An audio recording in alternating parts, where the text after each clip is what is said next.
സിപിഎമ്മിനെ വെട്ടിലാക്കി DYFI നേതാവിന്റെ ശബ്ദരേഖ. കരുവന്നൂർ കേസിലെ ആരോപണ വിധേയൻ എം.കെ. കണ്ണൻ അടക്കമുള്ളവർക്കെതിരെ സാമ്പത്തിക ആരോപണം. പുറത്തുവന്നത് തൃശൂർ ജില്ലാ സെക്രട്ടറി ശരത് പ്രസാദിന്റെ സംഭാഷണം. എ.സി. മൊയ്തീന്റെ ഇടപാടുകൾ ടോപ്പ് ക്ലാസുമായിട്ടെന്നും ശരത്. വിശദീകരണം തേടുമെന്ന് സിപിഎം തൃശൂർ ജില്ലാ സെക്രട്ടറി കെ.വി. അബ്ദുൽ ഖാദർ.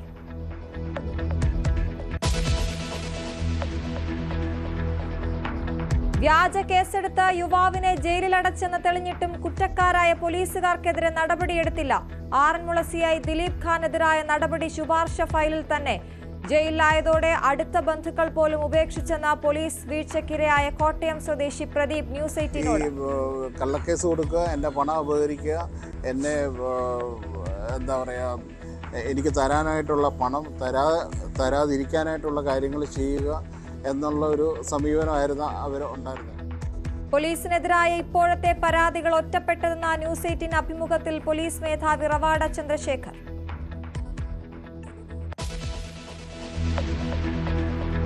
ന്യൂനപക്ഷ സംഗമത്തിനുള്ള സർക്കാർ നീക്കത്തിനെതിരെ പ്രതിപക്ഷം. സർക്കാർ ലക്ഷ്യം തെരഞ്ഞെടുപ്പെന്ന് വി.ഡി. സതീശൻ. ഔദ്യോഗിക പ്രഖ്യാപനത്തിന് പിന്നാലെ രംഗത്ത് വരുമെന്ന് ലീഗ്. കൊച്ചിയോ കോഴിക്കോടോ സംഗമത്തിന് വേദിയാക്കാൻ സർക്കാർ ആലോചന.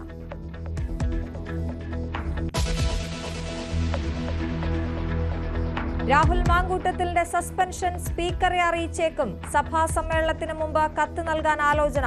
രാഹുലിന്റെ കാര്യത്തിൽ പാർട്ടിയിൽ രണ്ടഭിപ്രായം ഇല്ലെന്ന് വി.ഡി. സതീശൻ.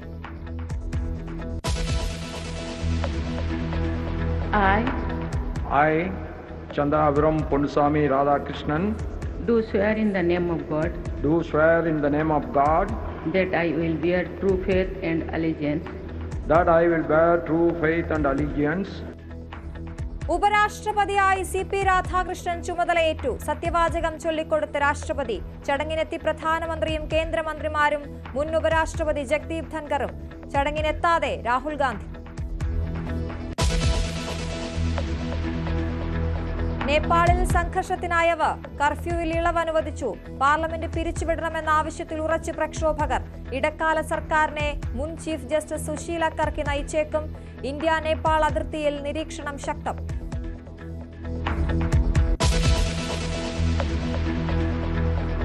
ഇസ്രയേലിന്റെ തുടരാക്രമണങ്ങൾക്ക് പിന്നാലെ പശ്ചിമേഷ്യയിൽ സംഘർഷാവസ്ഥ രൂക്ഷം. 3 ദിവസത്തിനിടെ ലക്ഷ്യമിട്ടത് 6 രാജ്യങ്ങൾ. ആക്രമണത്തിന് മറുപടി നൽകാൻ അറബ് ഇസ്ലാമിക് ഉച്ചകോടി തിങ്കളാഴ്ച. ഇസ്രയേൽ നീക്കം ഖത്തർ അറിഞ്ഞില്ലെന്ന വാദം ശക്തം.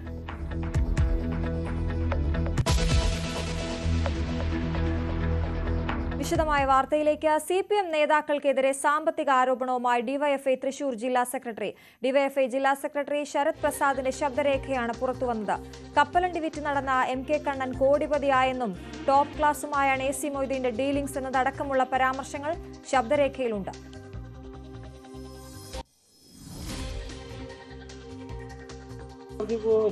വളരെ ആംബിഷ്യസ്, അല്ലെങ്കിൽ രാമേന്ദ്രേട്ടൻ വളരെ ആംബിഷ്യസ്. അപ്പൊ അങ്ങനെയൊക്കെ പോയി കഴിഞ്ഞാൽ കുഴപ്പമില്ല, സാമ്പത്തിക അത്യാവശ്യം ചെറിയ വീടാണ് വീട്ടിൽ വേണ്ടി. ഇത് ഘട്ടം കഴിഞ്ഞ ഇവരൊക്കെ കാശ് വരും. ആൾക്ക് വലിയ പ്രശ്നങ്ങളില്ലല്ലോ. സിപിഎമ്മിന്റെ ജില്ലാ ലീഡർഷിപ്പ് ഉള്ള ആർക്ക് പ്രശ്നമുണ്ട്, സാമ്പത്തിക പ്രശ്നം ആർക്കുണ്ടാവില്ല. അതൊരു ഘട്ടം കഴിഞ്ഞാൽ ഇവരുടെ ലെവല് മാറും, ഇവരുടെ ഇൻട്രാക്ഷൻ. അപ്പൊ നമ്മളിപ്പോ പിരിവെടുത്തപ്പോ ഞാൻ ഏരിയ സെക്രട്ടറി മാക്സിമം പിരിവെടുത്തൊരു 5000 10,000 മാക്സിമം. എന്നാൽ ജില്ല വരേണ്ടത് 25 പാർട്ടി കമ്മിറ്റി വരാണെങ്കിൽ എന്താണ് 75,000 1 ലക്ഷം. അപ്പൊ നമ്മുടെ എന്താണ് നമ്മൾ ഇന്ററാക്ട് ചെയ്യുന്ന സാമ്പത്തിക നിലവാരം മാറി. ഈ നിലവാരത്തിനകത്ത് നമുക്ക് എന്ത് ചെയ്യാൻ നമ്മൾ ജീവിക്കും. അതെല്ലാവരും അല്ലാണ്ട് എന്റെ അറിവിലാരും കണ്ടുപിടിക്കാൻ നടക്കുന്നില്ല. അങ്ങനത്തെ വേറെ കുഴപ്പമൊന്നുമില്ല. ഇവരൊക്കെ അവരവരുടെ കാര്യം നോക്കാം. ഇവരൊക്കെ നല്ല പിടിക്കണം. ഇവരൊക്കെ ഭയങ്കരമൊക്കെ കണ്ണൊക്കെ ഓടാനോടി വെക്കും. പൊളിറ്റിക്സ് രക്ഷപ്പെട്ടാണ്. കപ്പലണ്ടിയാണ് വിളിക്കുക. കപ്പലണ്ടി ഏറ്റവും വരുന്നത് തൃശ്ശൂരാണ്. ആളെ ഒന്ന് കാണുന്ന അയാൾക്ക് ചുരുങ്ങിയത് ഓടാനോടി വെക്കും. അവർക്ക് അത്ര വലിയ വലിയ ഡീലേഴ്സാണ്. കണ്ണംകുളത്തി നിസ്സാര ഡീലിങ്സ് ആണ്. കണ്ണംകുളത്തി അനൂപ എ.സി. നിസ്സാര ആൾക്കാരാണ്. എന്നൊക്കെ പറഞ്ഞാൽ ജില്ലയിലത്തെ വലിയ വലിയ അതെന്താണ് അത്ര അപ്പർ ക്ലാസ് ആളുകളുടെ ഇടയിൽ ഇന്ററാക്ട് ചെയ്യുന്ന ആൾക്കാർ വരിക. ശരത് ലാലിൽ നിന്ന് വിശദീകരണം തേടാനാണ് CPM തീരുമാനം. വിവാദത്തിന് പിന്നാലെ ശരത് പ്രസാദിന്റെ ശബ്ദരേഖ പുറത്തുവിട്ട നടത്തറ ലോക്കൽ കമ്മിറ്റി അംഗം നിബിൻ ശ്രീനിവാസനെതിരെ CPM നടപടിയെടുത്തു. കൂടുതൽ വിവരങ്ങളുമായി ഡാനി പോളാണ് ചേരുന്നത്. ഡാനി, അവരെല്ലാം അവരവരുടെ കാര്യം നോക്കുന്നവരാണ് എന്ന് തുടങ്ങി വലിയ ആരോപണമാണ്. സാമ്പത്തികമായി ഉയർന്ന രീതിയിലുള്ളവരുമായാണ് സംഭാഷണം എന്നതടക്കമുള്ള വലിയ ആരോപണങ്ങളാണ് ശരത്ത് ഉയർത്തിയിരിക്കുന്നത്. എന്തൊക്കെയാണ് ആ ശബ്ദരേഖയിൽ പറയുന്നത്?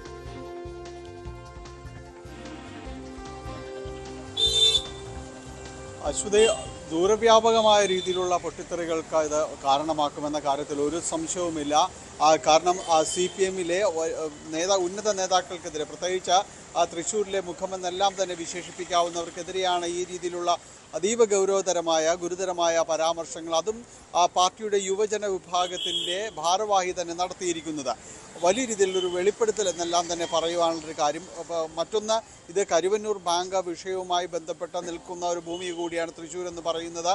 അതിൽ ആരോപണ വിധേയരായവർ, ED പലവട്ടം ചോദ്യം ചെയ്ത് വിട്ടയച്ചവർ, ഇവരെല്ലാം തന്നെയാണ് ഈ രീതിയിലേക്ക് പരാമർശിക്കപ്പെടുന്നത്. ഇതിൽ പാർട്ടിക്ക് അകത്തു നിന്ന് തന്നെയുള്ള ഒരു വെളിപ്പെടുത്തൽ എന്ന രീതിയിൽ തന്നെ അതിനെ കാണുമ്പോൾ, അല്ലെങ്കിൽ ഒരു തുറന്നു പറച്ചിൽ എന്ന രീതിയിൽ തന്നെയാണ് പലരും ഇതിനെ കാണുന്നത്. ഏതായാലും ഇതിൽ പറയുന്ന ഏറ്റവും പ്രധാനം AC മൊയ്തീനെതിരെ നടത്തുന്ന പരാമർശങ്ങളാണ്. ടോപ്പ് ക്ലാസുമായുള്ള ഡീലിംഗാണ് കൂടുതലായിട്ടും തന്നെ നടക്കുന്നത്. ഈ പാർട്ടിയിൽ ഇന്നുണ്ട അവരുടെ ഒരു സ്ഥിതി എന്താണ്? MK കണ്ണനെ പോലുള്ളവർ കപ്പലണ്ടി വിറ്റ് നടന്നവരാണ്, ഇന്ന് കോടീശ്വരന്മാരാണ് എന്നതെല്ലാം തന്നെ പറയുമ്പോൾ അത് പാർട്ടിക്കകത്ത് ഇത് വലിയ രീതിയിൽ ചർച്ച ചെയ്യപ്പെടുന്നുണ്ട്. അതിൻ്റെ ഒരു പ്രതിഫലനം മാത്രമാണ് ഈ രീതിയിൽ വന്നിരിക്കുന്നത് എന്ന് തന്നെയാണ് അതിൽ മനസ്സിലാക്കപ്പെടേണ്ടത്. പുറമേ നിന്നുള്ള പാർട്ടികൾ അല്ല, എതിർപക്ഷത്ത് നിൽക്കുന്നവരല്ല, പാർട്ടിക്കകത്ത് തന്നെയുള്ള സംവിധാനങ്ങളിൽ ഈ രീതിയിലുള്ള ചർച്ചകൾ നിശ്ചയമായും നടക്കുന്നുണ്ട് എന്ന് തന്നെയാണ് ഇത് വ്യക്തമാക്കുന്നത്. ഇപ്പോൾ ഈ യുവജന വിഭാഗം DYFIയിൽ നടക്കുന്ന ഒരു വിഭാഗീയതയോ അല്ലെങ്കിൽ ഏതെങ്കിലും രീതിയിലുള്ള ചേരിപ്പോരോ കൊണ്ട് തന്നെ ഇത് പുറത്തു വന്നതാണെങ്കിൽ കൂടിയും ഇത് ചർച്ചയാണ് എന്ന കാര്യത്തിൽ യാതൊരുവിധ സംശയവുമില്ല. വലിയ രീതിയിലേക്കുള്ള ഒരു പ്രതിരോധത്തിലേക്ക് CPM-നെ സംസ്ഥാന വ്യാപകമായിട്ട് തന്നെ ഇത് കൊണ്ടെത്തിക്കുമെന്ന കാര്യത്തിലും സംശയമില്ല. പ്രത്യേകിച്ച് കരുവന്നൂർ ബാങ്ക് വിഷയവുമായി ബന്ധപ്പെട്ടുകൊണ്ട് ഈ നേതാക്കളെല്ലാവരും തന്നെ ആരോപണ വിധേയരായിരുന്നു. ഇവരെ പലവട്ടം ED ചോദ്യം ചെയ്താണ്. ഇവരുടെ വസതികളിൽ മണിക്കൂറുകൾ നീണ്ട പരിശോധനകൾ നടത്തിയവരാണ്. അപ്പോൾ ഇത്തരം കാര്യങ്ങളെല്ലാം തന്നെ നിലനിൽക്കുമ്പോൾ തന്നെയാണ് ഇപ്പോൾ പഴയ സംഭാഷണം എന്ന രീതിയിൽ തന്നെ പറയുന്നുണ്ട്. 5 വർഷം മുൻപ് എന്ന് പറയുമ്പോൾ അത് വലിയ ഗൗരവതരം തന്നെയാണ്. കാരണം ഈ രീതിയിൽ പണം സമാഹരിക്കപ്പെട്ടിട്ടുണ്ടോ എന്ന ആരോപണങ്ങൾ പറഞ്ഞിട്ടുള്ളൊരു കാലഘട്ടത്തെ അത്തരം ആരോപണങ്ങളെ ഒന്നുകൂടി ബലപ്പെടുത്തുകയാണ് ഈ പരാമർശങ്ങൾ എന്ന് തന്നെ പറയാം. എന്തായാലും പാർട്ടി ഇതിലുമായി ബന്ധപ്പെട്ടുകൊണ്ട് ഏതെങ്കിലും രീതിയിലൊരു വിശദീകരണത്തിന് മുതിരുമോ എന്നതാണ് അറിയേണ്ടത്. ഇതിൽ പറയുന്നവർ ഇപ്പോൾ കൗൺസിൽ സ്ഥാനത്തുള്ളവരുടെ പേരുകളടക്കം പറയുന്നുണ്ട്. ഇപ്പോൾ ഇവരെല്ലാവരും തന്നെ വലിയ ഡീലർമാരായിട്ട് തന്നെ മാറിക്കഴിഞ്ഞിരിക്കുന്നു എന്നതാണ്. അതോടൊപ്പം തന്നെയാണ് ഈ പാർട്ടിക്കകത്തെ പിരിവ് സംബന്ധിച്ച് അതിൻ്റെ ഒരു ഘടനാ സമ്പ്രദായം ഇദ്ദേഹം വിശദീകരിക്കുന്നുണ്ട്. ലോക്കൽ ഭാരവാഹി ആയിരിക്കുമ്പോൾ വാങ്ങുന്ന തുകയല്ല ജില്ലാ ഭാരവാഹി, ഏരിയ കമ്മിറ്റിയും ജില്ലാ ഭാരവാഹിയും ആവുന്നത് സംസ്ഥാന സമിതി ആകുമ്പോൾ കുറെ കൂടി കൂടും. അങ്ങനെ ഏതാണ്ട് ഒരു സ്ലാബ് തിരിച്ചുള്ള ഒരു സമ്പ്രദായം പണപ്പിരിവ് സംബന്ധിയായ കാര്യങ്ങളിലെല്ലാം തന്നെ ഈ യുവ നേതാവിൻ്റെ വാക്കുകളിലുണ്ട്. തീർച്ചയായും CPM-ന് ഇത് വരും ദിവസങ്ങളിൽ വലിയ രീതിയിലുള്ള വിഷയങ്ങൾ മുന്നിൽ കാണേണ്ടി വരും. ഒരു രാഷ്ട്രീയ ആയുധമായിട്ട് തന്നെ ഇത് പ്രയോഗിക്കപ്പെടും. പ്രത്യേകിച്ച് ഈ കരുവന്നൂർ വിഷയത്തിൽ തീർത്തും പ്രതിരോധത്തിൽ ദുർബലമായിക്കൊണ്ടിരുന്ന ഒരവസ്ഥയുണ്ടായിരുന്നു. ഇപ്പോൾ അത് ഒന്ന് മറന്നു തുടങ്ങുന്ന രീതിയിലേക്ക് കാര്യങ്ങൾ വരുമ്പോഴാണ് വീണ്ടും പാർട്ടിക്കകത്തുനിന്ന് തന്നെ യുവജന വിഭാഗം തന്നെ ഇത് ഓർമ്മപ്പെടുത്തുന്നത് എന്ന രീതിയിലേക്ക് കാര്യങ്ങൾ വന്നിരിക്കുന്നു.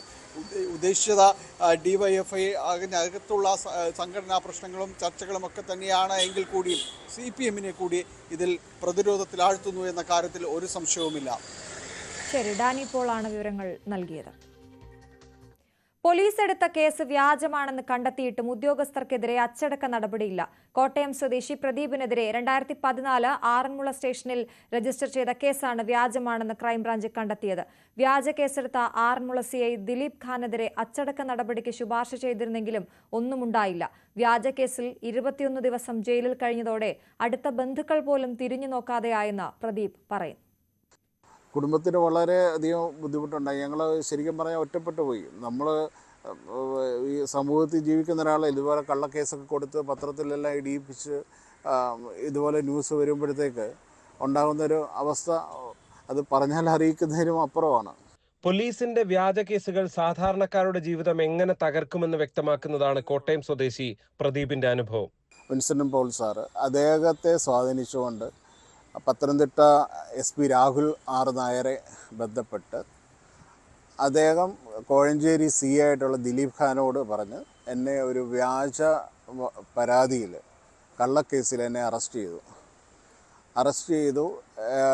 എൻ്റെ വീട് റെയ്ഡ് നടത്തി എൻ്റെ കയ്യിലുള്ള ഡോക്യുമെൻറ്റുകളെ കമ്പ്യൂട്ടർ ഫോണ് ഇതെല്ലാം പിടിച്ചുകൊണ്ട് പോയിട്ട് എന്നെ 21 ദിവസം റിമാൻഡ് ചെയ്തു. 2014 പ്രദീപ് ജോലി ചെയ്തിരുന്ന സ്ഥാപനത്തിന്റെ ഉടമ കോഴഞ്ചേരി സ്വദേശി ബിജു മാത്യു പ്രദീപിനെതിരെ പരാതി നൽകി. ചെക്ക് ബുക്ക് മോഷ്ടിച്ച് വ്യാജ ഒപ്പിട്ട് 55 ലക്ഷം രൂപ പ്രദീപ് തട്ടിയെടുത്തു എന്നായിരുന്നു പരാതി.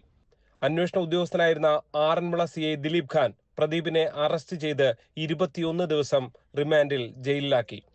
ജയിലിൽ നിന്നിറങ്ങിയ പ്രദീപ് നിയമ പോരാട്ടത്തിലൂടെ പുറത്തു കൊണ്ടുവന്നത് സ്വന്തം നിരപരാധിത്വം മാത്രമല്ല, പോലീസിന്റെ ക്രിമിനൽ നീക്കം കൂടിയാണ്. ഈ കള്ളക്കേസ് കൊടുക്കുക, എൻ്റെ പണം അപഹരിക്കുക, എന്നെ എന്താ പറയുക, എനിക്ക് തരാനായിട്ടുള്ള പണം തരാതിരിക്കാനായിട്ടുള്ള കാര്യങ്ങൾ ചെയ്യുക എന്നുള്ള ഒരു സമീപനമായിരുന്നു അവർ ഉണ്ടായിരുന്നത്. അത് കാരണം മർദ്ദനമൊന്നും ഉണ്ടായില്ല. പക്ഷേ ഒരു പോലീസ് ഓഫീസർ നമ്മളെ മർദ്ദിക്കാനായിട്ട് ശ്രമിച്ചായിരുന്നു. അയാൾ ഒരു പോലീസ് ഉദ്യോഗസ്ഥനാണ്. അയാൾ പിന്നീട് ലീവ് എടുത്ത് ഗൾഫിലെങ്ങാണ്ട് പോയി. അയാളെ പിന്നെ ഞാൻ കോടതിയിൽ വെച്ച് ഒരു പ്രാവശ്യം കാണുകയും ചെയ്തു. അന്ന് അയാൾ എൻ്റെ കാല് പിടിച്ച് പറഞ്ഞ് എനിക്കത് അറിയില്ലായിരുന്നു, ഞാൻ സത്യമാണെന്നാണ് വിചാരിച്ചത്, ഇതുപോലൊരു കള്ളക്കേസാണെന്ന് ഒരിക്കലും വിചാരിച്ചില്ല എന്നൊക്കെ അയാൾ പറഞ്ഞു. പ്രദീപിന്റെ പരാതിയിൽ ക്രൈംബ്രാഞ്ച് നടത്തിയ അന്വേഷണത്തിൽ കണ്ടെത്തിയത് ഗുരുതരമായ വിവരങ്ങളാണ്. യാതൊരു തെളിവുമില്ലാതെയാണ് പ്രദീപിനെ അറസ്റ്റ് ചെയ്തതെന്ന് ക്രൈംബ്രാഞ്ച് ADGP DGPക്ക് നൽകിയ അന്വേഷണ റിപ്പോർട്ടിൽ പറയുന്നു. ചെക്കുകൾ വ്യാജമല്ലെന്ന് ഫോറൻസിക് ലാബിൽ നടത്തിയ പരിശോധനയിലും കണ്ടെത്തി. ഈ റിപ്പോർട്ടിന് പോലും കാത്തിരിക്കാതെയാണ് പോലീസ് കുറ്റപത്രം സമർപ്പിച്ചത്. അറസ്റ്റ് ഉൾപ്പെടെ എല്ലാം നിയമവിരുദ്ധമാണെന്നും റിപ്പോർട്ടിൽ ചൂണ്ടിക്കാട്ടുന്നു. കേസ് വ്യാജമാണ്. അന്വേഷണ ഉദ്യോഗസ്ഥനായ ദിലീപ് ഖാനെതിരെ അച്ചടക്ക നടപടി വേണമെന്നും DGPക്ക് നൽകിയ റിപ്പോർട്ടിൽ ശുപാർശ ചെയ്യുന്നു. പക്ഷെ പിന്നീട് തുടർ നടപടി ഒന്നും ഉണ്ടായില്ലെന്നതാണ് പ്രദീപിന്റെ അനുഭവം. വ്യാജ കേസെടുത്ത ഉദ്യോഗസ്ഥൻ ഇപ്പോഴും സർവീസിൽ തുടരുന്നു. നഷ്ടം പ്രദീപിന് മാത്രം. G Sreejith, news 18 Kottayam. Police station ഭരിക്കുന്നത് ക്രിമിനലുകളെന്ന് പ്രതിപക്ഷ നേതാവ് VD സതീശൻ. പിണറായിയുടെ കാലത്തെ പോലീസ് സ്റ്റേഷനുകൾ റഷ്യയിലെ സ്റ്റാലിന്റെ കാലത്തെ പീഡന കേന്ദ്രങ്ങളെ പോലെയായി. പോലീസിനെതിരെ വ്യാപക പരാതി ഉയർന്നിട്ടും മുഖ്യമന്ത്രി മിണ്ടുന്നില്ലെന്നും VD സതീശൻ വിമർശിച്ചു. കേരളത്തിൽ മുഴുവൻ നിരപരാധികളായ മനുഷ്യരെ പോലീസ് സ്റ്റേഷനിലിട്ട് ക്രൂരമായി മർദ്ദിച്ചു കൊല്ലുന്ന ഇത് സ്റ്റാലിന്റെ കാലത്തെ ഗുലാഗുകളാക്കി ഈ പോലീസ് സ്റ്റേഷനുകളെ മാറ്റി. സ്റ്റാലിന്റെ കാലത്ത് ഗുലാഗുകളുണ്ടായിരുന്നു. രാഷ്ട്രീയ എതിരാളികളെയും സാംസ്കാരിക പ്രവർത്തകരെയും എഴുത്തുകാരെയും എല്ലാം ക്രൂരമായി പീഡിപ്പിച്ചു കൊല്ലുന്ന ഗുലാഗുകൾ ഉണ്ടായിരുന്നു.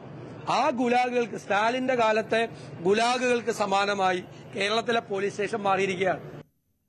പോലീസിനെതിരെ MV ജയരാജൻ, ജനങ്ങളെ മർദ്ദിക്കുന്നത് ഇടതുപക്ഷ പോലീസ് നയമല്ല, ഇത്തരം പോലീസുകാർക്ക് സർക്കാർ സംരക്ഷണം നൽകില്ല, തെറ്റായ വഴിക്ക് പോകുന്നവർക്കെതിരെ നിയമവഴി സ്വീകരിക്കുമെന്നും ജയരാജൻ പറഞ്ഞു. സർക്കാരിന്റെ നയം പോലീസ് സേനയിലെ ചിലർ അത് മനസ്സിലാക്കിയാലും മനസ്സിലാക്കിയിട്ടില്ലെങ്കിലും തെറ്റായ രീതിയിൽ കാര്യങ്ങൾ ചെയ്യുമ്പോൾ അതിന് നിയമപരമായ നടപടികളിലൂടെ മുന്നോട്ട് പോവുക എന്നതാണ് ശരിയായ കാഴ്ചപ്പാട്. പോലീസ് തെറ്റ് ചെയ്യേണ്ട ഒന്നല്ല, ശരി ചെയ്യേണ്ട സേനയാണ്. തെറ്റ് ചെയ്യുന്ന സന്ദർഭത്തിൽ ആ തെറ്റിന്റെ ലഘുഗുരുത്വം നോക്കി അന്വേഷണം നടത്തി നടപടി സ്വീകരിക്കുക എന്നതാണ് ഇക്കാലം അത്രയും ഇടതുപക്ഷ ഗവൺമെന്റുകൾ സ്വീകരിച്ചിട്ടുള്ളത്. അയ്യപ്പ സംഗമത്തിന് പിന്നാലെ ന്യൂനപക്ഷ സംഗമം നടത്താനുള്ള സർക്കാർ നീക്കത്തിനെതിരെ പ്രതിപക്ഷം. സർക്കാർ നീക്കം തെരഞ്ഞെടുപ്പ് മുന്നിൽ കണ്ടാണെന്ന വിമർശനവുമായി പ്രതിപക്ഷ നേതാവ് രംഗത്ത് വന്നു.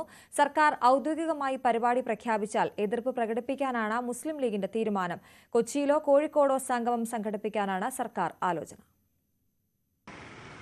അയ്യപ്പ ഭക്തരുടെ സംഗമത്തിന് പിന്നാലെ ന്യൂനപക്ഷ സംഗമത്തിനും സർക്കാർ ഒരുങ്ങുന്നുവെന്നാണ് പുറത്തുവരുന്ന വിവരങ്ങൾ. കൊച്ചിയിലോ കോഴിക്കോട്ടായിരിക്കും ഈ യോഗം നടക്കുക. ഇത് സംബന്ധിച്ച് വലിയ വിമർശനങ്ങൾ ഇതിനോടകം തന്നെ ഉയർന്നു കഴിഞ്ഞു. ഭൂരിപക്ഷ വിഭാഗത്തെ തൃപ്തിപ്പെടുത്താനാണ് അയ്യപ്പ സംഗമമെങ്കിൽ ന്യൂനപക്ഷ വിഭാഗങ്ങളെ ഒപ്പം നിർത്താൻ വേണ്ടിയാണ് ഇത്തരത്തിലുള്ള നീക്കം നടത്തുന്നതെന്നാണ് UDFന്റെ പ്രധാനപ്പെട്ട ആക്ഷേപം. പ്രതിപക്ഷ നേതാവ് VD സതീശൻ തെരഞ്ഞെടുപ്പ് മുന്നിൽ കണ്ടുള്ള സർക്കാരിന്റെ നീക്കമായിട്ടാണ് ഇതിനെ വിശേഷിപ്പിക്കുന്നത്. ഇതെന്ത് പാർട്ടിയാണ്, എന്ത് സർക്കാരാണിത്? അതാ പിന്നെ എല്ലാ മതങ്ങളുടെയും എല്ലാ ജാതികളുടെയും ഉപജാതികളുടെയും ഒക്കെ സംഗമം നടത്തുക. എന്ത് ഗവൺമെന്റ് ഉദ്ദേശിക്കുന്നത്? എന്താണ് ഗവൺമെന്റിന്റെ പർപ്പസ്? എന്താണ്? എന്ത് സെമിനാർ? ഇതൊക്കെ 10ാമത്തെ കൊല്ലം തെരഞ്ഞെടുപ്പ് പ്രഖ്യാപിക്കാൻ പോവാ. അടുത്ത മാസം ലോക്കൽ ബോഡി പ്രഖ്യാപിക്കും അല്ലേ? അത് കഴിഞ്ഞാൽ ഉടനെ മറ്റേ തെരഞ്ഞെടുപ്പായി. ഇനി ഒന്നും ചെയ്യാനുള്ള സമയമില്ലല്ലോ. ഇപ്പോഴാണ് സെമിനാർ, ഇപ്പോഴാണ് കോൺക്ലേവ്. സർക്കാർ അതിന്റെ അവസാന മാസങ്ങളിലേക്ക് അല്ലെങ്കിൽ ദിവസങ്ങളിലേക്ക് കടക്കുകയാണ്. കേരളം സുപ്രധാനമായ 2 തെരഞ്ഞെടുപ്പുകളിലേക്ക് കടക്കുകയാണ്. തദ്ദേശ തെരഞ്ഞെടുപ്പും അസംബ്ലി തെരഞ്ഞെടുപ്പും ഒരുങ്ങിക്കഴിഞ്ഞു. ഒരു ഗവൺമെന്റിന് 5 വർഷം കിട്ടി. അതിനിടയിൽ ന്യൂനപക്ഷത്തെക്കുറിച്ചോ ഭൂരിപക്ഷത്തെക്കുറിച്ചോ ചിന്തിക്കാത്ത ആളുകൾ ഇപ്പോൾ തെരഞ്ഞെടുപ്പിനെക്കുറിച്ച് ചിന്തിക്കുന്നു. അതിൻ്റെ വ്യഗ്രതയിലാണ്. നടന്ന ഉപതെരഞ്ഞെടുപ്പുകളിലെല്ലാം സർക്കാർ പക്ഷം ബഹുദൂരം പുറകോട്ട് പോയി. ജനവികാരം സർക്കാരിനെതിരാണ് എന്ന് നന്നായിട്ടറിയാം. ഇത് സംബന്ധിച്ചുള്ള പ്രതികരണങ്ങൾക്ക് മുസ്ലിം ലീഗ് ഇതുവരെ തയ്യാറായിട്ടില്ല. എന്നാൽ ലീഗിന്റെ ഭാഗത്തുനിന്നും സമാനമായ രീതിയിൽ തന്നെയാണ് വിലയിരുത്തലെന്നാണ് മനസ്സിലാക്കാനാകുന്നത്. തദ്ദേശ ഭരണ തെരഞ്ഞെടുപ്പ് മുന്നിൽ കണ്ടുകൊണ്ടുള്ള നീക്കമാണ് സർക്കാർ നടത്തുന്നതെന്നാണ് ലീഗ് വിലയിരുത്തുന്നത്. ഇക്കാര്യത്തിൽ ഔദ്യോഗികമായ പ്രതികരണങ്ങൾ വരണമെങ്കിൽ സർക്കാരിന്റെ ഭാഗത്തും ഔദ്യോഗിക പ്രഖ്യാപനം വരണമെന്നാണ് ലീഗിന്റെ നിലപാട്. എന്നാൽ സമസ്തയുടെ പോഷക സംഘടനയായ SYSന്റെ നേതാവായ മുസ്തഫ മുണ്ടുപാറ അനുകൂലമായിട്ടാണ് ഇത്തരം നീക്കങ്ങളെ കാണുന്നത്. സർക്കാരുമായി കാര്യങ്ങൾ ചർച്ച ചെയ്യാനും വിലയിരുത്താനുമുള്ള വേദിയായിട്ട് വേണം ഇതിനെ കാണുവാൻ. മുൻപും ഇത്തരം സംഗമങ്ങളോട്, ഇത്തരം നീക്കങ്ങളോട് സമസ്ത സഹകരിച്ചിട്ടുണ്ട്. സമസ്ത പോകുമോ ഇല്ലയോ എന്നുള്ളത് ഔദ്യോഗികമായിട്ട് സമസ്ത തന്നെയാണ് തീരുമാനിക്കേണ്ടതെങ്കിലും ഇത്തരം നീക്കങ്ങളെ പോസിറ്റീവായിട്ടാണ് കാണുന്നതെന്ന് അദ്ദേഹം പറഞ്ഞു. അതായത് സർക്കാർ തലത്തിൽ സാധാരണഗതിയിൽ ഇങ്ങനെ മീറ്റിങ്ങുകൾ നടക്കാറുണ്ട്, കഴിഞ്ഞ കാലങ്ങളിലും നടന്നിട്ടുണ്ട്. ഇത്തരം സർക്കാർ നടത്തുന്ന മീറ്റിങ്ങുകളിൽ സാധാരണ സഹകരിക്കാറുണ്ട്. കാരണം ന്യൂനപക്ഷങ്ങളുമായി ബന്ധപ്പെട്ട കാര്യങ്ങളൊക്കെ ചർച്ച ചെയ്യാൻ കിട്ടുന്ന അവസരം നിലക്ക്, ഞങ്ങളുടെ ആവശ്യങ്ങളൊക്കെ പറയാൻ പറ്റുന്ന ഒരവസരം നിലക്ക് അതിനെ ഉപയോഗപ്പെടുത്തുന്നതെന്ന് തെറ്റുണ്ടാവാൻ സാധ്യതയില്ല. കാരണം കഴിഞ്ഞ കാലങ്ങളിൽ അങ്ങനെ മീറ്റിങ്ങുകൾ നടന്നിട്ടുണ്ട്. പ്രത്യേകിച്ച് ഇലക്ഷന് മുമ്പായിക്കോട്ട് സർക്കാർ ഓരോ വിഭാഗത്തിനുമായി സംസാരിച്ച് എന്തൊക്കെ അവരുടെ ആവശ്യങ്ങൾ എന്നൊക്കെ ചോദിക്കാറുണ്ട്. അപ്പൊ ആ ഒരു സാഹചര്യത്തില് കാര്യങ്ങൾ തുറന്ന് പറയാൻ കിട്ടുന്ന ഒരു അവസരം നിലക്ക് മറ്റൊരു നിലക്ക് അതിനെ കാണേണ്ടതുണ്ട് എന്ന് എനിക്ക് തോന്നുന്നില്ല.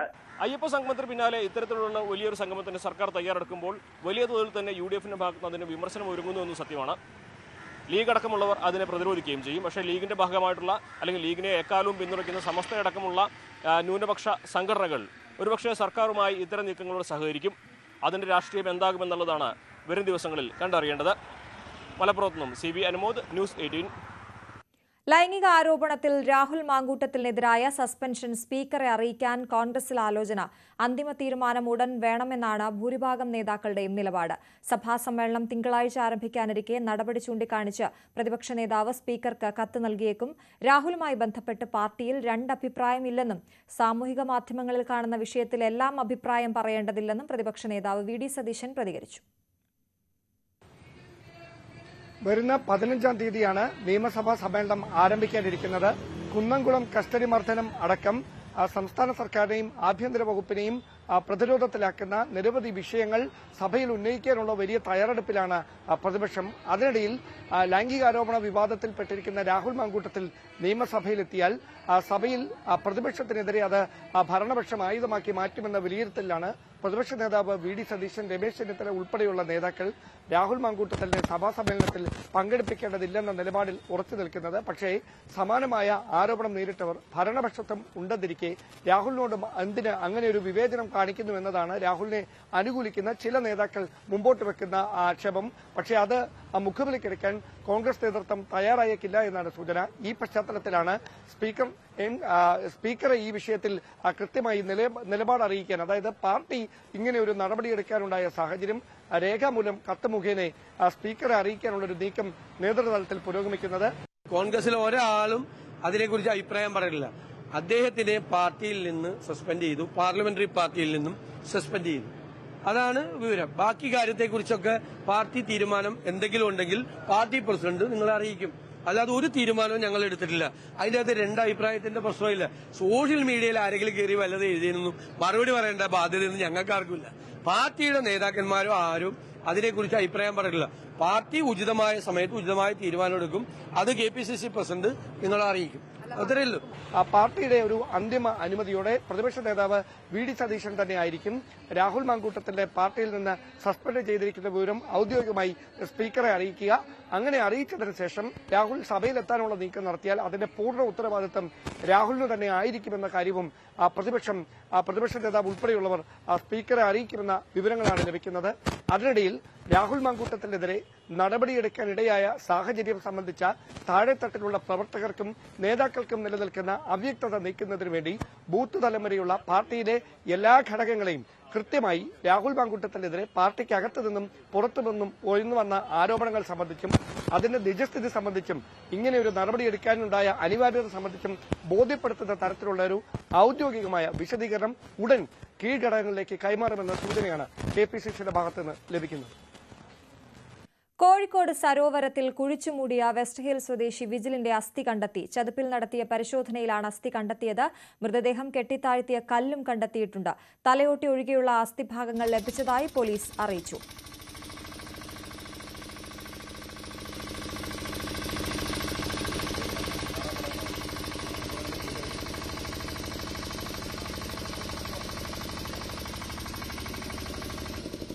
MS അനീഷ് കുമാർ വിവരങ്ങളുമായി ചേരുന്നു. അനീഷ, പരിശോധന ഇപ്പോഴും തുടരുകയാണോ? അശ്വതി, തീർച്ചയായും 53 അസ്ഥിഭാഗങ്ങളാണ് ഇതിനകം പരിശോധനയിൽ ലഭിച്ചിരിക്കുന്നത്.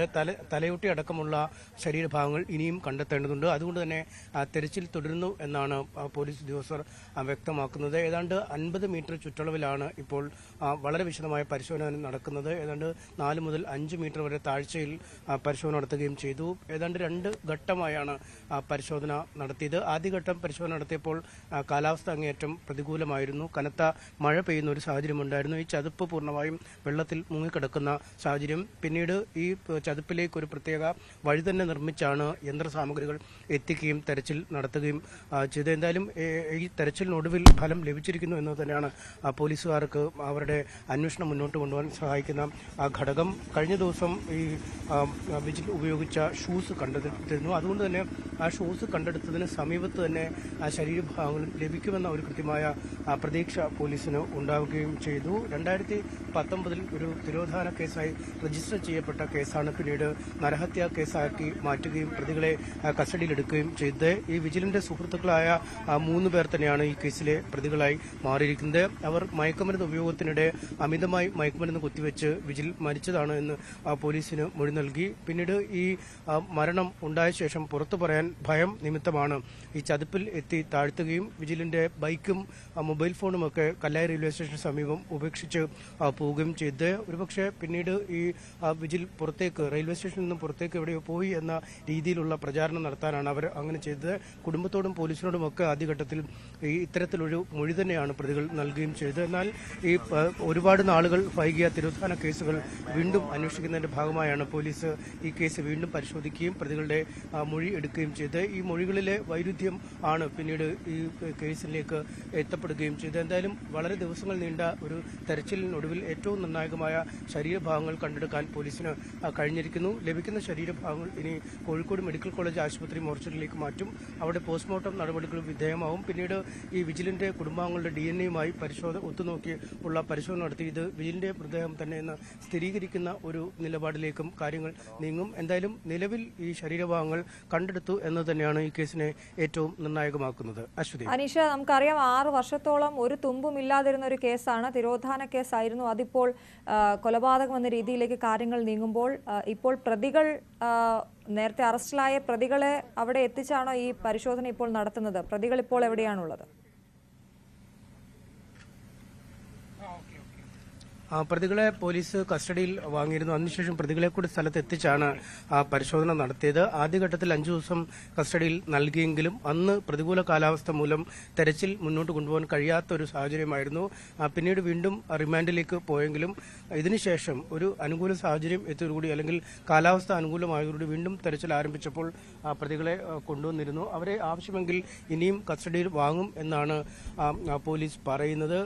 എന്തായാലും ഈ വിജിലന്റെ കൂട്ടുകാർ തന്നെ, ഏറ്റവും അടുത്ത കൂട്ടുകാർ തന്നെയാണ് ഈ പ്രതികൾ എന്നതാണ് ഏറെ ഞെട്ടിക്കുന്ന ഒരു വിവരം പുറത്തു വന്നപ്പോൾ ഈ കുടുംബത്തിനും അയൽക്കാർക്കും മറ്റു സുഹൃത്തുക്കൾക്കൊക്കെ ഞെട്ടലുണ്ടായത്. കാരണം ഇവർ ഒന്നിച്ച് ഒരേ രീതിയിൽ ഇടപഴകി ജീവിക്കുന്ന ആളുകളായിരുന്നു. അവർ ഒന്നിച്ചാണ് ഈ മയക്കുമരുന്ന് ഉപയോഗിക്കാനായി ആ സരോവരത്ത് എത്തുകയും ചെയ്ത് അതിനിടയിൽ അമിതമായി മയക്കുമരുന്ന് കുത്തിവെച്ചാണ് ഈ വിജിൽ മരിച്ചതെന്ന് പ്രതികൾ പറയുകയും ചെയ്യുന്നു. എന്തായാലും ഈ പ്രതികളെല്ലാം ഒരേ രീതിയിലായിരുന്നു ആദ്യഘട്ടത്തിൽ മൊഴി നൽകിയത്. പോലീസ് പല തവണ ഈ പ്രതികളെ ഈ തിരോധാനവുമായി ബന്ധപ്പെട്ട് 2019 തന്നെ ചോദ്യം ചെയ്തെങ്കിലും എല്ലാവരും ഒരേ രീതിയിൽ ഒരു വാക്ക് പോലും മാറാത്ത വിധം കൃത്യമായ രീതിയിലായിരുന്നു അവരുടെ മൊഴി ഉണ്ടായിരുന്നത്.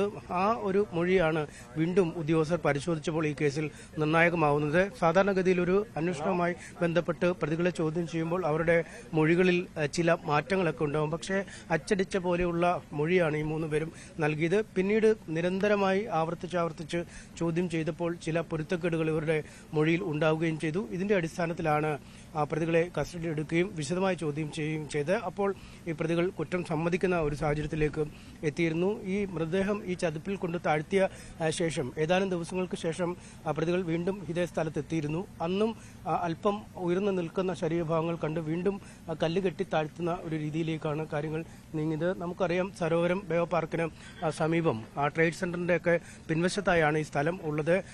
ആൾപെരുമാറ്റം തീരെ ഇല്ലാത്ത സ്ഥലമാണ്. ഒപ്പം വലിയ ചതുപ്പ് നിലമാണ്. ഇവിടേക്ക് കടന്നു വരിക പോലും സാധാരണഗതിയിൽ ദുഷ്കരമാണ്. പ്രത്യേകിച്ച് വഴികളോ മറ്റുമില്ല. കാല് ഒരിടത്തേക്ക് വെച്ചാൽ താഴ്ന്നു പോകുന്ന അവസ്ഥയിൽ നിൽക്കുന്നു. വാഹനങ്ങൾക്ക് ഒക്കെ കയറി വരാൻ കഴിയാത്തതുകൊണ്ട് പ്രത്യേക റോഡ് നിർമ്മിച്ചാണ് പോലീസ് ഇവിടേക്ക് തെരച്ചിൽ നടത്തുന്ന ഒരു സാഹചര്യമുണ്ടായത്. അതുകൊണ്ട് ഈ ചതുപ്പിൽ താഴ്ത്തിയാലും ആരും ഇവിടേക്ക് എത്തിപ്പെടുകയില്ല. ഒപ്പം പലപ്പോഴും ഈ മൃതദേഹം അഴുകുമ്പോഴൊക്കെ അതിന്റെ ഗന്ധം പുറത്തേക്ക് വ്യാപിക്കുകയും ഒക്കെ ചെയ്യും. പക്ഷേ ഇതൊരു ഒറ്റപ്പെട്ട ഒരിടമായതുകൊണ്ട് ഇവിടുന്നും കാര്യമായൊരു മണമോ മറ്റോ പുറത്തേക്ക് പോകില്ല എന്നതും പ്രതികൾ ഒരു ഗുണകരമായ കാര്യമായി കരുതി. എന്തായാലും ഇതിനുശേഷം പിന്നീട് വീണ്ടും മാസങ്ങൾ കഴിഞ്ഞ് പ്രതികൾ വീണ്ടും സ്ഥലത്തെത്തുകയും അന്ന് ഈ വിജിലന്റെ ശരീരത്തിൽ നിന്നും ഒരു അസ്ഥികഷ്ണം ശേഖരിച്ച് അത് വരക്കൽ ബീച്ചിൽ കൊണ്ടുപോയി മരണാനന്തര കർമ്മങ്ങൾ ചെയ്തുവെന്ന് പറഞ്ഞിരുന്നു. ആ കർമ്മിയെ അടക്കം പോലീസ് കണ്ടെത്താനുള്ള അന്വേഷണം നടത്തുകയും ചെയ്തിരുന്നു. എന്തായാലും വളരെ ആസൂത്രിതമായാണ് പ്രതികൾ പിന്നീട് അവരുടെ ഓരോ കൃത്യങ്ങളും ചെയ്തത്. പക്ഷേ അതിനൊക്കെ ഒടുവിൽ പോലീസിന്റെ വിദഗ്ധമായ അന്വേഷണത്തിൽ ഒരു ടീം വർക്കിന്റെ ഭാഗമായി നടത്തിയ അന്വേഷണത്തിൽ കൃത്യമായ രീതിയിലുള്ള ഒരു ശാസ്ത്രീയമായ തെരച്ചിലിൽ ഈ ശരീരഭാഗങ്ങൾ കണ്ടെടുക്കാൻ കഴിഞ്ഞിരിക്കുന്നു. പോലീസിന് തീർച്ചയായും അഭിമാനിക്കാൻ കഴിയും. ഈ അടുത്ത കാലത്ത് തന്നെ ഹേമേന്ദ്രൻ വധം അടക്കം ഇത്തരത്തിൽ ഒരുപാട് നാളുകൾക്ക് മുമ്പ് കാണാതായ 2 കേസുകളിൽ തുടർച്ചയായി തുമ്പുകൾ ഉണ്ടാക്കിയെന്നത് കോഴിക്കോട് പോലീസിന് അഭിമാനിക്കാൻ കഴിയുന്ന ഒരു വസ്തുത തന്നെയാണ്. അശ്വതി. ശരി അനീഷ്, എന്തായാലും വെസ്റ്റ് ഹിൽ സ്വദേശിയായ വിജിലിന്റെ കരുന്ന അസ്ഥികൾ കണ്ടെത്തിയിരിക്കുന്നു. ഇനി തലയോട്ടി അടക്കമുള്ള ഭാഗങ്ങൾക്കായി പരിശോധന അവിടെ തുടരുകയാണ്. കഴിഞ്ഞ 2 ആഴ്ചയ്ക്ക് മുകളിലായിട്ട് ഇവിടെ ഈ തെരച്ചിൽ വിജിലന്റെ തിരോധാനവുമായി ബന്ധപ്പെട്ട അന്വേഷണം നടക്കുന്നുണ്ടായിരുന്നു. അതിന്റെ അന്വേഷണ വേളയിൽ ഇത് 2019 രജിസ്റ്റർ ചെയ്ത കേസാണ്. ആ കേസ് ആ സമയത്ത് മിസ്സിംഗ് കേസായിട്ട് തന്നെ അന്വേഷിച്ചു. അപ്പോൾ കഴിഞ്ഞ 1 വർഷ കാലയളവിൽ കോഴിക്കോട് സിറ്റിയിൽ രജിസ്റ്റർ ചെയ്യപ്പെട്ടിട്ടുള്ള കേസുകൾ അതിൽ പ്രത്യേകിച്ച് മിസ്സിംഗ് കേസുകൾ എടുത്തു പറയുന്നത് ബഹുമാനപ്പെട്ട കമ്മീഷണറുടെ നിർദ്ദേശപ്രകാരം ആ കേസുകൾ റിവ്യൂ ചെയ്യുന്നതും സാർ തന്നെ റിവ്യൂ ചെയ്യുന്നുണ്ടായിരുന്നു. അതിൻ്റെ ഭാഗമായിട്ട് ഇതുവരെ ട്രേസ് ഔട്ട് ചെയ്യാൻ പറ്റാത്ത മിസ്സിംഗ് കേസുകളെക്കുറിച്ച് നമ്മൾ കൂടുതലായിട്ടുള്ള അന്വേഷണം നടത്തുന്നുണ്ടായിരുന്നു. അതിൻ്റെ ഒരു ഫലമായിട്ടാണ് നമുക്ക് ഈ വിജിലിൻ്റെ തിരോധാനം അത് ഒരു അദ്ദേഹത്തിൻ്റെ ഒരു മരണത്തിലേക്ക് കലാശിച്ച കാര്യത്തിലേക്ക് നമുക്ക് എത്തിച്ചേരാൻ സാധിച്ചത്. അപ്പോൾ 2019 രജിസ്റ്റർ ചെയ്ത മിസ്സിംഗ് കേസ് നമ്മൾ ഈ 2025 ഓഗസ്റ്റ് മാസത്തിലാണ് 304 IPC ആയിട്ട് സെക്ഷൻ ആൾട്ടർ ചെയ്ത് നമ്മൾ ചെയ്യുന്നത്. അപ്പോൾ അതിനുശേഷമാണ് നമ്മൾ പ്രതികളെ കസ്റ്റഡിയിലെടുക്കുന്നതും. ലൈംഗിക ആരോപണങ്ങൾക്ക് പിന്നിൽ ഗൂഢാലോചനയുണ്ടെന്ന് റാപ്പർ വേടൻ ഗവേഷക വിദ്യാർത്ഥിയുടെ പരാതിയിൽ ചോദ്യം ചെയ്യലിനായി പോലീസ് സ്റ്റേഷനിൽ ഹാജരായപ്പോഴായിരുന്നു വേടന്റെ പ്രതികരണം. എറണാകുളം സെൻട്രൽ സ്റ്റേഷനിൽ വേടനെ ചോദ്യം ചെയ്യുന്നത് തുടരുകയാണ്. ഗവേഷക വിദ്യാർത്ഥി നൽകിയ ലൈംഗിക പീഡന പരാതിയിലാണ് റാപ്പർ വേടനെ ചോദ്യം ചെയ്യാൻ എറണാകുളം സെൻട്രൽ പോലീസ് വിളിപ്പിച്ചിരിക്കുന്നത്. ദലിത് സംഗീതത്തിന്റെ പ്രബന്ധവുമായി ബന്ധപ്പെട്ടാണ് വേടനെ സമീപിക്കുന്നത്. തന്റെ എറണാകുളത്തെ ഫ്ളാറ്റിലേക്ക് വരാൻ വേടൻ ഈ കുട്ടിയെ നിർബന്ധിക്കുകയും പിന്നീട് ഫ്ളാറ്റിലേക്ക് എത്തിയതിനു ശേഷം ലൈംഗിക അതിക്രമം നടത്തിയെന്നാണ് ഈ പെൺകുട്ടി നൽകിയ പരാതിയിൽ പറയുന്നത്. ആദ്യം മുഖ്യമന്ത്രിക്കാണ് പരാതി നൽകിയത്. മുഖ്യമന്ത്രി എറണാകുളം സെൻട്രൽ പോലീസിന് ഈ പരാതി കൈമാറുകയുമായിരുന്നു. എന്തായാലും ഈ കേസുമായി ബന്ധപ്പെട്ട് വേടന് മുൻകൂർ മുൻകൂർ ജാമ്യം ഉള്ളതിനാൽ അറസ്റ്റ് രേഖപ്പെടുത്തി വിട്ടയക്കാനുള്ളൊരു സാധ്യതയാണ് പോലീസിന്റെ മുന്നിലുള്ളത്. രാവിലെ 10 മണിയോടുകൂടി തന്നെ റാപ്പർ വേടൻ എറണാകുളം സെൻട്രൽ സ്റ്റേഷനിൽ ഹാജരാകുകയും ചെയ്തു. അദ്ദേഹം മാധ്യമങ്ങളോടായി പ്രതികരിച്ചത് ഈ കേസിന് പിന്നിൽ ഗൂഢാലോചനയുണ്ട്, തനിക്കെതിരായിട്ടുള്ള ഈ കേസുകൾ, ലൈംഗിക അധിക്ഷേപ കേസുകളിലെല്ലാം ഒരു ഗൂഢാലോചന നിലനിൽക്കുന്നുണ്ടെന്ന സംശയം തനിക്കുണ്ട്. അതിനെ തുടർന്നാണ് ഈ തന്റെ കുടുംബം, സഹോദരനടക്കം മുഖ്യമന്ത്രിക്ക് പരാതി നൽകിയതെന്ന് കൂടി വേടൻ സൂചിപ്പിക്കുന്നുണ്ട്. ഒപ്പം കേസിന്റെ നടപടിക്രമങ്ങൾ പൂർത്തിയായതിനു ശേഷം മാധ്യമങ്ങളെ കണ്ട് തനിക്ക് ചില കാര്യങ്ങൾ വ്യക്തമാക്കാനുണ്ട് എന്നുകൂടി മാധ്യമങ്ങളോടായി വേടൻ വെളിപ്പെടുത്തി. കൂടുതൽ കാര്യങ്ങൾ എനിക്കൊന്നും പറയാൻ പറ്റില്ല. അതിനുള്ള പരാതി ചേട്ടൻ കൊടുത്തിട്ടുണ്ട്.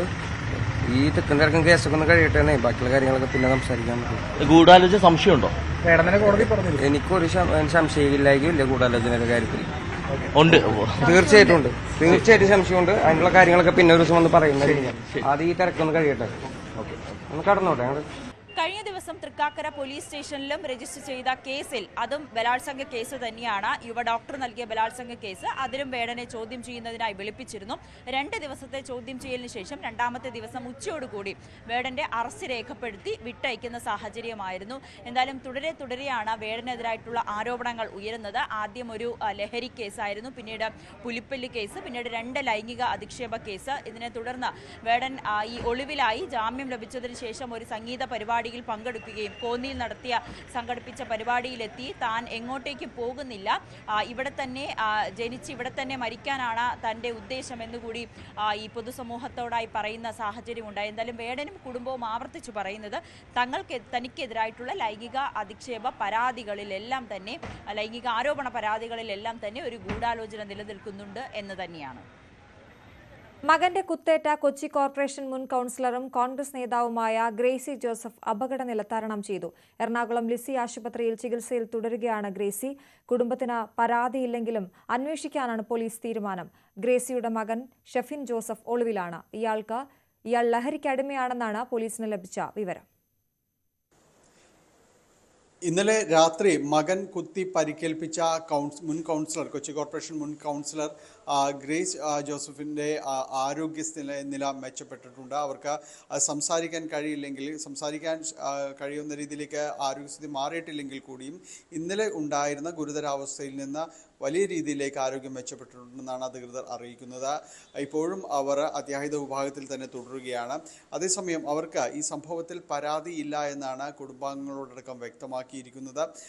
ഇതിൽ മകൻ ഗ്രേസ് ജോസഫ് ഇപ്പോൾ ഒളിവിലാണ്, പോലീസ് അന്വേഷിക്കുന്നുണ്ട്. പക്ഷേ പരാതിയില്ലെങ്കിൽ കൂടി ഇതുമായി ബന്ധപ്പെട്ടുകൊണ്ട് പോലീസ് അന്വേഷണം നടത്തുന്നുണ്ട്.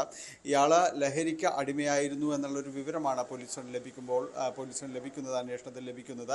അതുകൊണ്ട് തന്നെ ഇതുമായി ബന്ധപ്പെട്ടുകൊണ്ട് കൂടുതൽ അന്വേഷണം വേണമെന്ന നിലപാടിൽ തന്നെയാണ്. കുടുംബാംഗങ്ങൾക്ക് പരാതിയില്ലെങ്കിൽ കൂടിയും എന്തുകൊണ്ട് ഇങ്ങനൊരു സാഹചര്യമുണ്ട്, എന്താണ് ഇയാളുടെ ഒരു പശ്ചാത്തലം എന്നത് സംബന്ധിയായ കാര്യങ്ങളിൽ ഒരു അന്വേഷണവുമായി മുന്നോട്ട് പോകാൻ തന്നെയാണ് എറണാകുളം നോർത്ത് പോലീസ് തീരുമാനിച്ചിരിക്കുന്നത്. ഇതുവരെയും പരാതിയില്ലാത്തതിനാൽ FIR ഒന്നും രജിസ്റ്റർ ചെയ്തിട്ടില്ല. എങ്കിലും പോലീസ് മകനെക്കുറിച്ച് അന്വേഷിക്കുന്നുണ്ട്. ഇവർ തമ്മിൽ എന്താണ് തർക്കമുണ്ടായിരുന്നത് എന്നതടക്കമുള്ള കാര്യങ്ങൾ പോലീസ് പരിശോധിക്കുകയാണ്. ഇന്നലെ രാത്രി ഏതാണ്ട് അർദ്ധരാത്രിയോട് അടുക്കുമ്പോഴാണ് ഇവരുടെ ഉടമസ്ഥതയിലുള്ള കടയിൽ വെച്ച് അയാൾ കത്തികൊണ്ട് മാതാവിനെ കുത്തുന്നത്. ഗുരുതരമായ രീതിയിൽ തന്നെ ഇവർക്ക് പരിക്കേറ്റു. തുടർന്ന് സമീപത്തുള്ള ഒരു ആശുപത്രിയിലേക്ക് വളരെ പെട്ടെന്ന് ഇവരെ എത്തിക്കാൻ കഴിഞ്ഞു. ആരോഗ്യസ്ഥിതി ഇന്ന് രാവിലത്തേക്ക് വരുമ്പോഴേക്കും വളരെയധികം മെച്ചപ്പെട്ടിട്ടുണ്ട്. എങ്കിലും സംസാരിക്കാൻ കഴിയുന്ന രീതിയിലേക്ക് വന്നിട്ടില്ല. വൈകാതെ ഇവരിൽ നിന്ന് വിശദാംശങ്ങൾ ശേഖരിക്കാൻ കഴിയുമെന്നാണ് പോലീസ് പ്രതീക്ഷിക്കുന്നത്. കുടുംബമടക്കം ഇതിൽ പരാതിയില്ല എന്ന രീതിയിൽ തന്നെയുള്ള ആ നിലപാടിൽ തന്നെയാണ് അവർ മുന്നോട്ട് പോകുന്നത്. കാസർഗോഡ് കുറ്റിക്കോലിൽ ഭാര്യയെ കുത്തി പരിക്കേൽപ്പിച്ച് ഭർത്താവ് ജീവനൊടുക്കി. കുറ്റിക്കോലിലെ ഓട്ടോ ഡ്രൈവർ സുരേഷാണ് മരിച്ചത്. ഗുരുതരമായി പരിക്കേറ്റ ഭാര്യ സിനിയെ സ്വകാര്യ ആശുപത്രിയിൽ പ്രവേശിപ്പിച്ചു. കുടുംബ വഴക്കാണ് ആക്രമണത്തിന് പിന്നിൽ. 5ഉം 1ഉം വയസ്സുള്ള 2 മക്കൾ ഉറങ്ങിക്കിടന്ന മുറി പുറത്തുനിന്ന് പൂട്ടിയ ശേഷമാണ് സുരേഷ് ഭാര്യയെ ആക്രമിച്ചത്. ബേഡകം പോലീസ് കേസെടുത്ത് അന്വേഷണം തുടങ്ങി. പോലീസിനെതിരെ ഇപ്പോൾ ഉയർന്നിരിക്കുന്ന പരാതികൾ ഒറ്റപ്പെട്ട സംഭവങ്ങളെന്ന് സംസ്ഥാന പോലീസ് മേധാവി റവാഡ ചന്ദ്രശേഖർ. ആയിരക്കണക്കിന് പരാതികളാണ് ദിവസവും സ്റ്റേഷനുകളിലെത്തുന്നത്. ജനങ്ങൾ പോലീസിനൊപ്പമാണ്. ഇപ്പോൾ ഉയർന്നിട്ടുള്ള പരാതികൾ പോലീസ് കംപ്ലയിന്റ് അതോറിറ്റി പരിശോധിക്കുന്നുവെന്നും മറ്റന്വേഷണങ്ങളുടെ ആവശ്യമില്ലെന്നും DGP Q18 അഭിമുഖത്തിൽ വ്യക്തമാക്കി. പൊതുവെ ഒരു പോലീസ് അട്രോസിറ്റീസ് എഗെയിൻ എന്നുള്ള ഒരു പെർസെപ്ഷൻ വരിക, പോലീസിന്റെ പബ്ലിക്കിനോടുള്ള ആറ്റിറ്റ്യൂഡ് ഇതാണെന്ന് വലിയ ക്രിറ്റിസിസം വരിക, വീണ്ടും പോലീസ് സ്ക്രൂട്ടനൈസ് ചെയ്യപ്പെടുക. പോലീസ് ഡിപ്പാർട്ട്മെന്റിന്റെ ഹെഡ്, അത് how do you see that? Definitely you must see one thing. എല്ലാ ദിവസവും പോലീസ് സ്റ്റേഷനിലേക്ക് ആയിരക്കണക്കിന് ആളുകൾ ചേരുന്നതാണ്. അവരുടെ പരാതികളായിട്ട് ചില കേസുകളായിട്ട് പല സർവീസുകളായിട്ട് സ്വീകരണ പോലീസ് വരുന്നതാണ്. അവരുടെ സമീപനം ഞങ്ങളുടെ ഭാഗത്തുനിന്ന് നല്ല സമീപനം ഉണ്ട്. ഇങ്ങനെ സംഭവങ്ങൾ ഒറ്റപ്പെട്ട സംഭവങ്ങൾ ഉണ്ടെങ്കിൽ തന്നെ അതേതാണെങ്കിലും ഞങ്ങൾ വളരെ സീരിയസ് ആയിട്ട് ആക്ഷൻ നോക്കുന്ന അതിലേക്ക്. Please appreciate that police is part of the society. സമൂഹത്തിൻ്റെ ഭാഗമാണ്. സമൂഹത്തിൻ്റെ പൂർണ്ണ പിന്തുണയും സപ്പോർട്ടും ഞങ്ങൾക്ക് ആവശ്യമാണ്. നല്ലപോലെ ഒരു സേവനം കൊടുക്കാൻ വേണ്ടി ഇതിലേക്ക്. ഇത് തീർച്ചയായിട്ടും ഞങ്ങളുടെ ഭാഗത്തുനിന്ന് ഒരു ഏതെല്ലാ രീതിയിലുള്ള ആവശ്യമുള്ള കാര്യങ്ങളുണ്ടോ അതെടുക്കുന്നതാണ്. ഒറ്റ കാര്യം പറയാൻ പറ്റും, കേരള പോലീസിൻ്റെ ഒരു നമ്മുടെ ഹാൾമാർക്ക് എന്താണെങ്കിൽ ആക്സസിബിലിറ്റിയാണ്. ആർക്കും എപ്പോഴും കേരള സ്റ്റേഷനിലേക്ക് എത്തിച്ചെല്ലാം ഞങ്ങളത്തേക്ക് വരാൻ പറ്റും. ഉടനുകൊണ്ട് കൂടെ അവരുടെ പരാതികൾ കേൾക്കുക, ആവശ്യം രീതിയിൽ നിയമപരമായിട്ട് നടപടി സ്വീകരിക്കുക అనేది ഞങ്ങൾ അത് കണ്ടിന്യൂസ് ആയിട്ട് പരിപാടി ചെയ്യപ്പെടുത്തുന്നതിലേക്ക്. CPI സംസ്ഥാന സെക്രട്ടറിയായി ബിനോയ് വിശ്വം തുടരും. ആലപ്പുഴയിൽ ചേർന്ന സംസ്ഥാന സമ്മേളനം ബിനോയ് വിശ്വത്തെ സെക്രട്ടറിയായി തെരഞ്ഞെടുത്തു. കാനം രാജേന്ദ്രന്റെ നിര്യാണത്തെ തുടർന്ന് 2023 ഡിസംബറിലാണ് ബിനോയ് വിശ്വം സെക്രട്ടറിയുടെ ചുമതല ഏറ്റെടുത്തത്. 103 അംഗ കൌൺസിലിനെയും സമ്മേളനം തെരഞ്ഞെടുത്തു. കൌൺസിലിൽ നിന്നും ഒഴിവാക്കിയതിൽ പ്രതിഷേധിച്ച് AITUC തിരുവനന്തപുരം ജില്ലാ സെക്രട്ടറി മീനാങ്കൽ കുമാർ സമ്മേളനത്തിൽ നിന്ന് ഇറങ്ങിപ്പോയി. പ്രസിഡന്റ് സോളമൻ വെട്ടുകാടിനെയും ഒഴിവാക്കിയിട്ടുണ്ട്.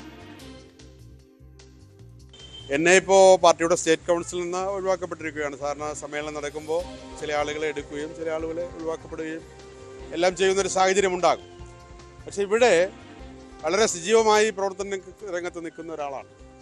അപ്പോൾ ഞാൻ ഒഴിവാക്കപ്പെട്ടതിനെ സംബന്ധിച്ചൊരു കൃത്യമായ മറുപടി പറയേണ്ടത് പാർട്ടി നേതൃത്വം തന്നെയാണ്. ശരണ്യ സ്നേഹിതൻ വിവരങ്ങളുമായി ചേരുന്നു. ശരണ്യ, ബിനോയ് വിശ്വം തുടരുമെന്നറിയുന്നു. അതിനൊപ്പം ചില പ്രതിഷേധങ്ങളും പരാതികളും ഒക്കെ ഉണ്ടല്ലോ. അശ്വതി, അല്പസമയം മുമ്പ് ചേർന്ന CPIയുടെ സംസ്ഥാന കൗൺസിലാണ് ബിനോയ് വിശ്വത്തെ സെക്രട്ടറിയായി തെരഞ്ഞെടുത്തിട്ടുള്ളത്. അദ്ദേഹത്തിന്റെ പേര് D. രാജ, അഖിലേന്ത്യാ ജനറൽ സെക്രട്ടറി D. രാജയാണ് അദ്ദേഹത്തിന്റെ പേര് നിർദ്ദേശിച്ചത്. നമുക്കറിയാം, കാനം രാജേന്ദ്രന്റെ വിയോഗത്തെ തുടർന്നായിരുന്നു ബിനോയ് വിശ്വം CPIയുടെ നേതൃസ്ഥാനത്തേക്ക് എത്തിയത്. ഇത്തവണ സമ്മേളനം തുടങ്ങുന്ന ഘട്ടത്തിൽ തന്നെ മറ്റ് വിയോജിപ്പുകളൊന്നും തന്നെ ഇല്ലാതെ ബിനോയ് വിശ്വം തെരഞ്ഞെടുക്കപ്പെടുമെന്നുള്ള സൂചന ലഭ്യമായിരുന്നു. അതേപോലെ തന്നെ 103 അംഗ കൗൺസിലിന്റെ വിയോജിപ്പ് ഒന്നും തന്നെ ഇല്ലാതെയാണ് ഇപ്പോൾ ബിനോയ് വിശ്വം CPI സംസ്ഥാന സെക്രട്ടറിയായി തെരഞ്ഞെടുക്കപ്പെട്ടിട്ടുള്ളത്. നേരത്തെ കഴിഞ്ഞ 2 ദിവസങ്ങളിലായി മറ്റ് ഭിന്നാഭിപ്രായങ്ങളൊന്നും ഉയരാത്ത ഒരു സമ്മേളനമായിരുന്നു CPIയുടെ ആലപ്പുഴയിൽ നടന്ന സമ്മേളനം. എന്നാൽ ഇന്ന് CPI സംസ്ഥാന കൗൺസിലിന്റെ തിരഞ്ഞെടുപ്പോടുകൂടി ആ കാര്യങ്ങളിൽ മാറ്റം വന്നിരിക്കുന്നു എന്നുള്ളതാണ്. CPI സംസ്ഥാന കൗൺസിലിൽ നിന്ന് ഒഴിവാക്കപ്പെട്ടതിനെ തുടർന്ന് തിരുവനന്തപുരത്തെ AITC ഭാരവാഹി സംസ്ഥാന സമ്മേളനം നഗരി വിടുന്ന ഒരു സാഹചര്യത്തിലേക്ക് എത്തി എന്നുള്ളതാണ്.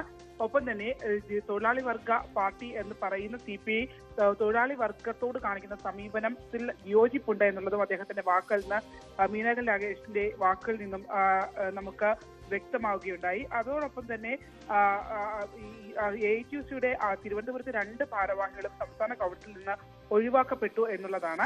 ഇവര് രണ്ടുപേരും തുടർച്ചയായി പ്രവർത്തിക്കുന്നവരും ഒപ്പം തന്നെ സംഘടനാ രംഗത്ത് വളരെ സജീവമായ 2 പേരാണ്.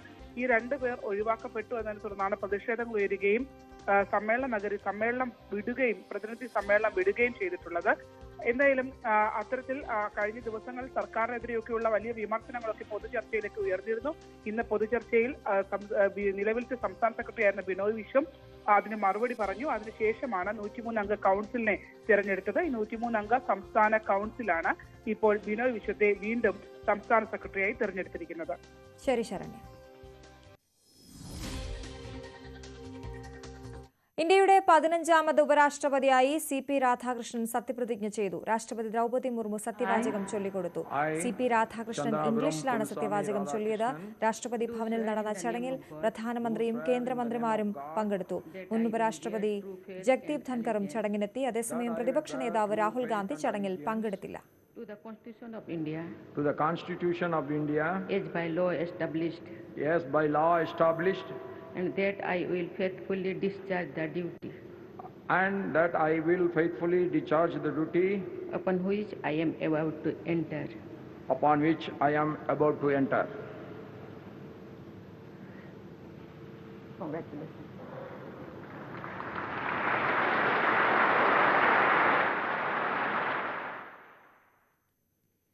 നേപ്പാളിൽ ഇടക്കാല സർക്കാരിന്റെ തലപ്പത്തേക്ക് മുൻ ചീഫ് ജസ്റ്റിസ് സുശീല കർക്കിക്ക് സാധ്യതയേറുന്നു. സുശീല കർക്കിയെ നിയമിക്കുന്നതിൽ എതിർപ്പില്ലെന്ന നിലപാട് രാഷ്ട്രീയ പാർട്ടികളും അറിയിച്ചു. സംഘർഷങ്ങൾക്ക് അയവ് വന്നതോടെ കർഫ്യൂവിൽ ഇളവുകൾ അനുവദിച്ചു തുടങ്ങി. നേപ്പാളിലെ രാഷ്ട്രീയ പാർട്ടികളോട് കൊമ്പുകോർത്ത് ഇംപീച്ച്മെന്റ് വരെ നേരിട്ട മുൻ സുപ്രീം കോടതി ചീഫ് ജസ്റ്റിസ് സുശീല കർക്കി ഇടക്കാല സർക്കാരിന്റെ തലപ്പത്തേക്കെത്തുമെന്നാണ് റിപ്പോർട്ടുകൾ. കുൽമാൻഗി സിംഗ്, ബാലേന്ദ്ര ഷാ എന്നിവരുടെ പേരുകളും നേരത്തെ ചർച്ചയിലുണ്ടായിരുന്നു. അധികാരസ്ഥാനത്തേക്കില്ലെന്ന് ബാലേന്ദ്ര ഷാ വ്യക്തമാക്കി. നേപ്പാളിലെ പവർ കട്ട് ഇല്ലാതാക്കിയതടക്കം ജനകീയ കാര്യങ്ങൾ ചെയ്ത കുൽമാൻഗി സിംഗിന് വലിയ പിന്തുണ ലഭിച്ചിരുന്നെങ്കിലും അഴിമതി വിരുദ്ധ പ്രതിച്ഛായയാണ് സുശീല കർക്കിക്ക് അനുകൂല ഘടകമായത്. പഴയ വൈരങ്ങൾ മറന്ന രാഷ്ട്രീയ പാർട്ടികളും സുശീല കർക്കിക്ക് പിന്തുണ അറിയിച്ചു. പ്രധാനമന്ത്രി പദത്തിലേക്ക് സിറ്റിംഗ് MP വേണമെന്നാണ് നേപ്പാൾ ഭരണഘടന നിഷ്കർഷിക്കുന്നത്. അതിനാൽ സുശീല കർക്കിയെ കാവൽ സർക്കാരിന്റെ ചെയർപേഴ്സണാക്കുന്നതും പരിഗണനയിലുണ്ട്. ഇക്കാര്യത്തിലടക്കം നിയമവിദഗ്ധരുമായി കൂടിയാലോചനകൾ സജീവമാണ്. നിലവിലെ പാർലമെന്റ് പിരിച്ചുവിടണമെന്ന നിലപാടിൽ ഉറച്ചു നിൽക്കുകയാണ് പ്രക്ഷോഭകാരികൾ. സംഘർഷങ്ങൾക്ക് അയവ് വന്നതോടെ കർഫ്യൂവിൽ ഇളവുകൾ നൽകി. അവശ്യ സർവീസ് രാവിലെ 6 മുതൽ 11 വരെയും വൈകിട്ട് 5 മുതൽ 7 വരെയും അനുവദിച്ചു. ബാങ്കുകളും സുപ്രീം കോടതിയും വൈകാതെ പ്രവർത്തിച്ചു തുടങ്ങും. നേപ്പാളിൽ 2 ദിവസം ആളിക്കത്തിയ പ്രക്ഷോഭത്തിൽ 20,000 കോടിയുടെ പൊതുമുതൽ നശിച്ചെന്നാണ് പ്രാഥമിക കണക്ക്. ശക്തമായ നിരീക്ഷണത്തിലാണ് ഇന്ത്യ നേപ്പാൾ അതിർത്തി പ്രദേശങ്ങൾ. ഇന്ത്യയിലേക്ക് കടക്കാൻ ശ്രമിച്ച 32 പേരെ കഴിഞ്ഞ 24 മണിക്കൂറിനിടെ മാത്രം പിടികൂടിയിട്ടുണ്ട്. News desk, news 18. ഇസ്രയേൽ നടത്തിയ തുടർച്ചയായ വ്യോമാക്രമണങ്ങളെ തുടർന്ന് പശ്ചിമേഷ്യയിൽ സംഘർഷാവസ്ഥ. 3 ദിവസത്തിനുള്ളിൽ 6 രാജ്യങ്ങളെ ഇസ്രയേൽ ലക്ഷ്യമിട്ടതാണ് ആശങ്ക വർദ്ധിപ്പിച്ചത്. ഇതിനിടെ ഇസ്രയേൽ ആക്രമണത്തിന് മറുപടി നൽകാൻ അടിയന്തര അറബ് ഇസ്ലാമിക് ഉച്ചകോടി തിങ്കളാഴ്ച ചേരും. ആക്രമണം ഖത്തർ അറിഞ്ഞില്ലെന്നത് അവിശ്വസനീയമാണെന്ന വാദവും ശക്തമാവുകയാണ്. ഗസയിൽ വെടിനിർത്തൽ ചർച്ചകൾ നടന്നുകൊണ്ടിരിക്കുമ്പോൾ തന്നെ ഖത്തർ തലസ്ഥാനമായ ദോഹയിൽ ഇസ്രായേൽ നടത്തിയ വ്യോമാക്രമണം ലോകത്തെ ഞെട്ടിച്ചു. ഇത് ഖത്തറിന്റെ ശക്തമായ പ്രതിഷേധത്തിനും സഖ്യരാജ്യങ്ങളുടെ മുന്നറിയിപ്പുകൾക്കും കാരണമായി. തങ്ങളുടെ പരമാധികാരത്തിന് നേരെയുള്ള കടന്നുകയറ്റമാണിതെന്നാണ് GCC വിശേഷിപ്പിച്ചത്. തിങ്കളാഴ്ച ചേരുന്ന അറബ് രാജ്യങ്ങളുടെ ഉച്ചകോടിയിൽ ഇസ്രായേലിനെതിരായ നടപടികളിൽ തീരുമാനമുണ്ടാകും. മധ്യസ്ഥ ചർച്ചകൾ തുടരണമോ എന്നതിലും ഖത്തർ വ്യക്തത വരുത്തും. ലക്ഷ്യമിടുന്നത് ശത്രുക്കളുടെ സൈനിക സ്ഥാപനങ്ങളെയും പ്രവർത്തനങ്ങളെയും മാത്രമാണെന്ന് ഇസ്രായേൽ പറയുമ്പോഴും ഇത്തരം ആക്രമണങ്ങളിൽ സാധാരണക്കാർക്ക് പരിക്കേൽക്കുകയും മരണമുണ്ടാകുകയും ചെയ്യുന്നുണ്ട്. ഗസ നഗരത്തിൽ ഇസ്രായേൽ സൈനിക നടപടി ഇപ്പോഴും തുടരുകയാണ്. ഈ സംഭവ വികാസങ്ങൾ പശ്ചിമേഷ്യയിലെ സമാധാന ശ്രമങ്ങളെ സാരമായി ബാധിക്കുമെന്നാണ് രാഷ്ട്രീയ നിരീക്ഷകരുടെ വിലയിരുത്തൽ. അതേസമയം ഹമാസ് നേതാക്കളെ ലക്ഷ്യമിട്ട് നടത്തിയ ആക്രമണത്തിൽ 6 പേർ കൊല്ലപ്പെട്ടെന്നാണ് ഖത്തർ ആഭ്യന്തര മന്ത്രാലയം വ്യക്തമാക്കിയത്. എന്നാൽ ഹമാസ് നേതാക്കളെ ലക്ഷ്യമിട്ട് ഖത്തറിൽ ഇസ്രായേൽ നടത്തിയ ആക്രമണം ലക്ഷ്യം കണ്ടില്ലെന്നാണ് പുതിയ റിപ്പോർട്ടുകൾ വ്യക്തമാക്കുന്നത്. ദോഹയിൽ നടത്തിയ ആക്രമണത്തിൽ സ്ഫോടക വസ്തുക്കൾ കൃത്യമായി പ്രവർത്തിച്ചോ എന്നും ഇസ്രായേൽ സുരക്ഷാ ഉദ്യോഗസ്ഥർ പരിശോധിക്കുന്നുണ്ട്. ആക്രമണം നടക്കുന്നതിന് തൊട്ടുമുൻപായി ഹമാസ് നേതാക്കൾ മറ്റ് കേന്ദ്രങ്ങളിലേക്ക് മാറിയോ എന്നതും ഇസ്രായേൽ പരിശോധിച്ചു വരികയാണ്. അതേസമയം ദോഹയിലെ തന്ത്രപ്രധാന കേന്ദ്രത്തിലെ ജനവാസ മേഖലയിൽ വിദേശ എംബസികൾക്കും സ്കൂളുകൾക്കും അടുത്തുള്ള അതീവ സുരക്ഷാ മേഖലയിൽ തന്നെയാണ് ആക്രമണം നടന്നത്. പശ്ചിമേഷ്യയിലെ US-ന്റെ ഏറ്റവും വലിയ വ്യോമത്താവളമായ അൽ ഉദ്ദൈദിന് വെറും 25 കിലോമീറ്റർ ചുറ്റളവിലാണ് ആക്രമണം നടന്ന കെട്ടിടം. അതുകൊണ്ട് തന്നെ ആക്രമണം ഖത്തർ അറിഞ്ഞില്ലെന്ന വാദം അവിശ്വസനീയമാണെന്നാണ് വിദഗ്ധർ ചൂണ്ടിക്കാട്ടുന്നത്. News desk, news 18. വലതുപക്ഷ ആക്ടിവിസ്റ്റും ട്രംപിന്റെ സുഹൃത്തുമായിരുന്ന ചാർലി കിർക്ക് വെടിയേറ്റ് മരിച്ച സംഭവത്തിൽ പ്രതിയെന്ന് സംശയിക്കുന്നയാളുടെ ദൃശ്യങ്ങൾ പുറത്തുവിട്ട് FBI. തലയിൽ തൊപ്പിയും സൺഗ്ലാസും കറുത്ത ടീഷർട്ടും ധരിച്ചയാളുടെ ദൃശ്യവും ചിത്രവുമാണ് പുറത്തുവന്നിരിക്കുന്നത്. പ്രതിയെ പിടികൂടാൻ പൊതുജനങ്ങളുടെ സഹായവും FBI തേടിയിട്ടുണ്ട്. അമേരിക്കൻ പ്രസിഡന്റ് ഡൊണാൾഡ് ട്രംപിന്റെ വിശ്വസ്തനായ വലതുപക്ഷ ആക്ടിവിസ്റ്റായിരുന്ന ചാർലി കിർക്ക് വെടിയേറ്റ് മരിച്ച് 1 ദിവസം പിന്നിട്ടിട്ടും പ്രതിയെ പിടികൂടാൻ ഇതുവരെയുമായിട്ടില്ല. അതിനിടെ പ്രതിയെന്ന് സംശയിക്കുന്നയാളുടെ ചിത്രം പുറത്തുവിട്ട FBI പിന്നാലെ വെടിയുതിർത്ത ശേഷം അക്രമി ഓടി രക്ഷപ്പെടുന്ന ദൃശ്യങ്ങളും പുറത്തുവിട്ടു.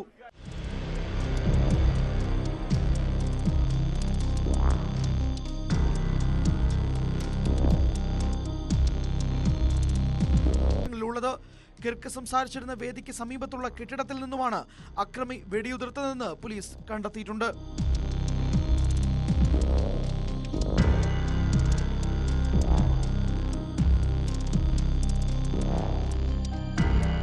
US കണ്ട ഏറ്റവും വലിയ തെരച്ചിലിനാണ് കിർക്കിന്റെ കൊലയാളിക്ക് വേണ്ടി നടക്കുന്നത്. കിർക്കിനെ വെടിവെക്കാൻ ഉപയോഗിച്ചെന്ന് കരുതുന്ന തോക്ക് കണ്ടെടുത്തതായും റിപ്പോർട്ടുകളുണ്ട്. പ്രതിയുടെ അറസ്റ്റിലേക്ക് നയിക്കുന്ന വിവരങ്ങൾ നൽകുന്നവർക്ക് $1,00,000 പാരിതോഷികവും FBI പ്രഖ്യാപിച്ചിട്ടുണ്ട്. News desk news 18. സൈനിക അട്ടിമറി ഗൂഢാലോചന കേസിൽ ബ്രസീൽ മുൻ പ്രസിഡന്റ് ജെയർ ബോൾസനാരോയ്ക്ക് 27 വർഷം തടവ് ശിക്ഷ. കലാപമുണ്ടാക്കാൻ ശ്രമം ഉൾപ്പെടെ 5 കുറ്റങ്ങൾ തെളിഞ്ഞതായി സുപ്രീം കോടതി ഭൂരിപക്ഷ ബെഞ്ച് വിധിച്ചു. അതേസമയം ബോൾസനാരോയെ ഉടൻ തടങ്കിലാക്കില്ല.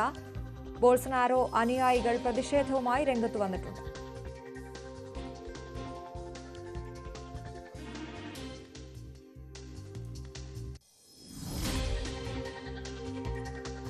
ശബരിമലയിലെ ദ്വാരപാലക ശില്പത്തിലെ സ്വർണ്ണപ്പാളി അടിയന്തരമായി തിരികെ എത്തിക്കേണ്ടെന്ന് ഹൈക്കോടതി. ഉടൻ എത്തിക്കണമെന്ന് നിർദ്ദേശിക്കുന്നില്ലെന്ന് ഹൈക്കോടതി ദേവസ്വം ബെഞ്ച് വ്യക്തമാക്കി. എന്നാൽ സ്വർണ്ണപ്പാളിയുമായി ബന്ധപ്പെട്ട് എല്ലാ രേഖകളും ഹാജരാക്കണമെന്ന് തിരുവിതാംകൂർ ദേവസ്വം ബോർഡിന് ഹൈക്കോടതി നിർദ്ദേശം നൽകി. അനുമതി തേടാതെ പാളി ഇളക്കിക്കൊണ്ടുപോയതിൽ ദേവസ്വം ബോർഡ് ക്ഷമ ചോദിച്ചു. ആജ്ഞ രവീന്ദ്രൻ വിവരങ്ങളുമായി ചേരുന്നു. ആജ്ഞ, ഈ വിഷയത്തിൽ കോടതി എന്തൊക്കെ കാര്യങ്ങളാണ് പറഞ്ഞതിന്ന്? അശ്വതി, അടിയന്തരമായി ദ്വാരപാലക ശില്പപാളി അടിയന്തരമായി തിരിച്ചു കൊണ്ടുവരേണ്ട സാഹചര്യമില്ല എന്നാണ് കോടതി ഇപ്പോൾ.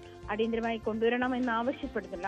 കഴിഞ്ഞ ദിവസം തന്നെ ഇതുമായി ബന്ധപ്പെട്ട് അടിയന്തരമായി കൊണ്ടുവരണമെന്ന് കോടതി ആവശ്യപ്പെട്ടപ്പോൾ തന്നെ ദേവസ്വം ബോർഡ് അത് ഒരുക്കി, അതുകൊണ്ട് അറ്റകുറ്റപ്പണികൾക്കായി അത് ഒരുക്കി കഴിഞ്ഞു. അതുകൊണ്ട് തന്നെ അടിയന്തരമായി കൊണ്ടുവരാൻ സാധ്യമല്ല എന്ന് കോടതി അറിയിക്കുന്ന സാഹചര്യമുണ്ടായി. ഇതിനാലാണ് അതായത് കാണിക്ക എറിയുന്നതുമായി ബന്ധപ്പെട്ട് ഈ ദ്വാരപാലക ശില്പപാളിക്ക് കേടുപാടുകൾ ഉണ്ടായി. 6 വർഷമായിട്ടേ ഉള്ളൂ ഇതിന്റെ ചുറ്റമ്പലവുമായി ബന്ധപ്പെട്ട് മുഴുവൻ ക്ഷേത്രം മുഴുവൻ സ്വർണം പൂശിയപ്പോൾ ദ്വാരപാലക ശില്പപാളിക്കും സ്വർണം പൂശുന്ന ഒരു സാഹചര്യം ഉണ്ടായത്. സ്വർണം സംബന്ധമായിട്ടുള്ള എല്ലാ അറ്റകുറ്റപ്പണികളും സന്നിധാനത്ത് വെച്ച് തന്നെ നടത്തണമെന്നാണ് കോടതി ഉത്തരവ്. മാത്രമല്ല, ഇത്തരം സാഹചര്യങ്ങളിൽ കോടതിയുടെ അനുമതിയോടുകൂടി, സ്പെഷ്യൽ കമ്മീഷണറുടെ അനുമതിയോടുകൂടി മാത്രമേ, മേൽനോട്ടത്തിൽ മാത്രമേ ഇത്തരം ഇടപെടലുകൾ ദേവസ്വം ബോർഡ് ഉണ്ടാകാൻ കഴിയൂ എന്നും കോടതി വ്യക്തമാക്കിയിട്ടുണ്ട്. അനുമതി കൂടാതെ കൊണ്ടുപോയി തന്നെയാണ് ഹൈക്കോടതി ദേവസ്വം ബോർഡിനെ വിമർശിക്കാനുണ്ടായ സാഹചര്യം. അതാണ് ഇതിന് ദേവസ്വം ബോർഡ് കോടതിയിൽ മാപ്പ് ചോദിക്കുന്ന സാഹചര്യമുണ്ടായി. സുരക്ഷാ മാനദണ്ഡങ്ങൾ പാലിച്ചാണ് അറ്റകുറ്റപ്പണിക്ക് ശില്പപാളി കൊണ്ടുപോയിട്ടുള്ളത്. അതേസമയം ഒരുക്കി കഴിഞ്ഞതുകൊണ്ട് അത് തിരിച്ചു കൊണ്ടുവരാൻ കഴിയില്ല. കഴിഞ്ഞ ദിവസമാണ് കോടതി അടിയന്തരമായി തിരിച്ചു കൊണ്ടുവരണമെന്ന് ഉത്തരവിട്ടത്. തിരിച്ചു കൊണ്ടുവരാൻ കഴിയില്ല എന്ന് കോടതി ദേവസ്വം ബോർഡ് കോടതിയെ ബോധ്യപ്പെടുത്തിയ സാഹചര്യത്തിലാണ് അടിയന്തരമായി തിരിച്ചു കൊണ്ടുവരണമെന്ന് പറയുന്നില്ല. പക്ഷേ ഇത് സുരക്ഷാ മാനദണ്ഡങ്ങളോട് കൂടി തന്നെ വേണം ഇതിന്റെ പണി പൂർത്തീകരിക്കാനെന്നും കോടതി ഉത്തരവിട്ടിട്ടുണ്ട്. സ്വർണ്ണപ്പാളി നിർമ്മിച്ച ഇടത്ത് തന്നെയാണ് സ്പോൺസറുടെ ചെലവിൽ അറ്റകുറ്റപ്പണി നടത്തുന്നതെന്ന് ദേവസ്വം ബോർഡ് കോടതിയിൽ അറിയിച്ചിട്ടുണ്ട്. അതുപോലെ സ്വർണ്ണപ്പാളിയുടെ അറ്റകുറ്റപ്പണി 9-ന് തന്നെ തുടങ്ങിയിട്ടുണ്ടെന്നും ദേവസ്വം ബോർഡ് കോടതി അറിയിച്ചു. അശ്വതി. ശരി ആജ്ഞ.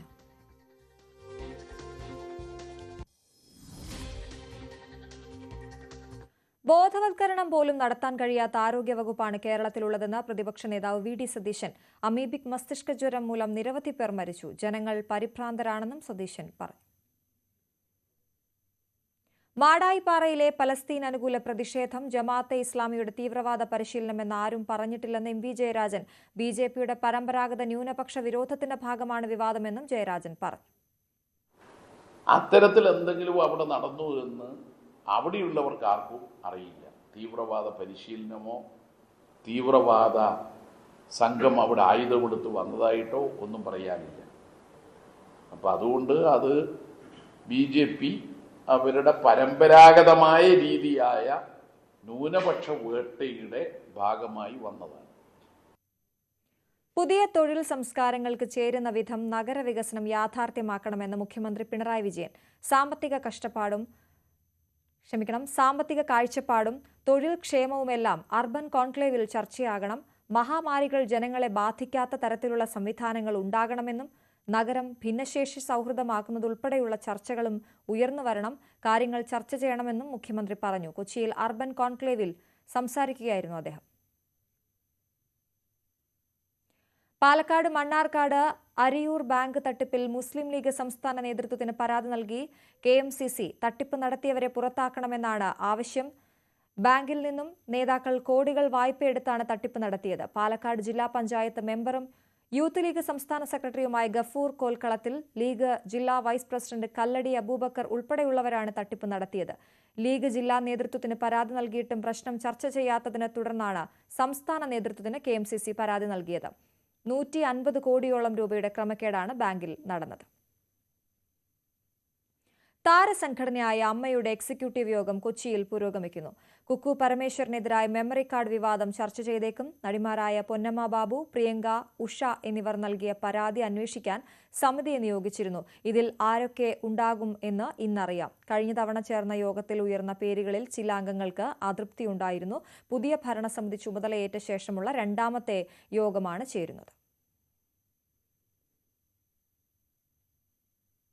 പത്തനംതിട്ട ജനറൽ ആശുപത്രിയിൽ ചികിത്സാ പിഴവെന്ന ആരോപണം. ഓമല്ലൂർ സ്വദേശികളായ ദമ്പതികളുടെ 7 വയസ്സുകാരൻ മകനെ ചികിത്സിച്ചതിൽ ഗുരുതര വീഴ്ച എന്നാണ് പരാതി. സൈക്കിളിൽ നിന്നും വീണ് കൈക്ക് പരിക്കേറ്റ കുട്ടിക്ക് കൃത്യമായി ചികിത്സ ലഭിച്ചില്ല. ചതവ് ചികിത്സിക്കാതെ പ്ലാസ്റ്റർ ഇട്ടതോടെ കൈ പഴുത്ത് വ്രണമായെന്നാണ് പരാതി. നമ്മള് കൈക്ക് ചതവായിട്ടാണ് നമ്മൾ അവിടെ ചെന്നത്. നമുക്കത് അറിയത്തില്ല. അവിടെ ചെന്ന് ഡോക്ടറിന്റെ കാഷ്വാലിറ്റി ചെന്ന് OP ടിക്കറ്റ് എടുത്ത് കാര്യങ്ങൾ നടത്തിയപ്പോൾ ഡോക്ടർ പറഞ്ഞു ഈ കൈക്ക് പൊട്ടലുണ്ടെന്ന് പറഞ്ഞു. എക്സ്റേ എടുത്തോണ്ട് വരണമെന്ന് പറഞ്ഞു. നമ്മുടെ എക്സ്റേ എടുത്തോണ്ട് തെളിവ് കൊണ്ടുവന്ന് കാണിച്ചു.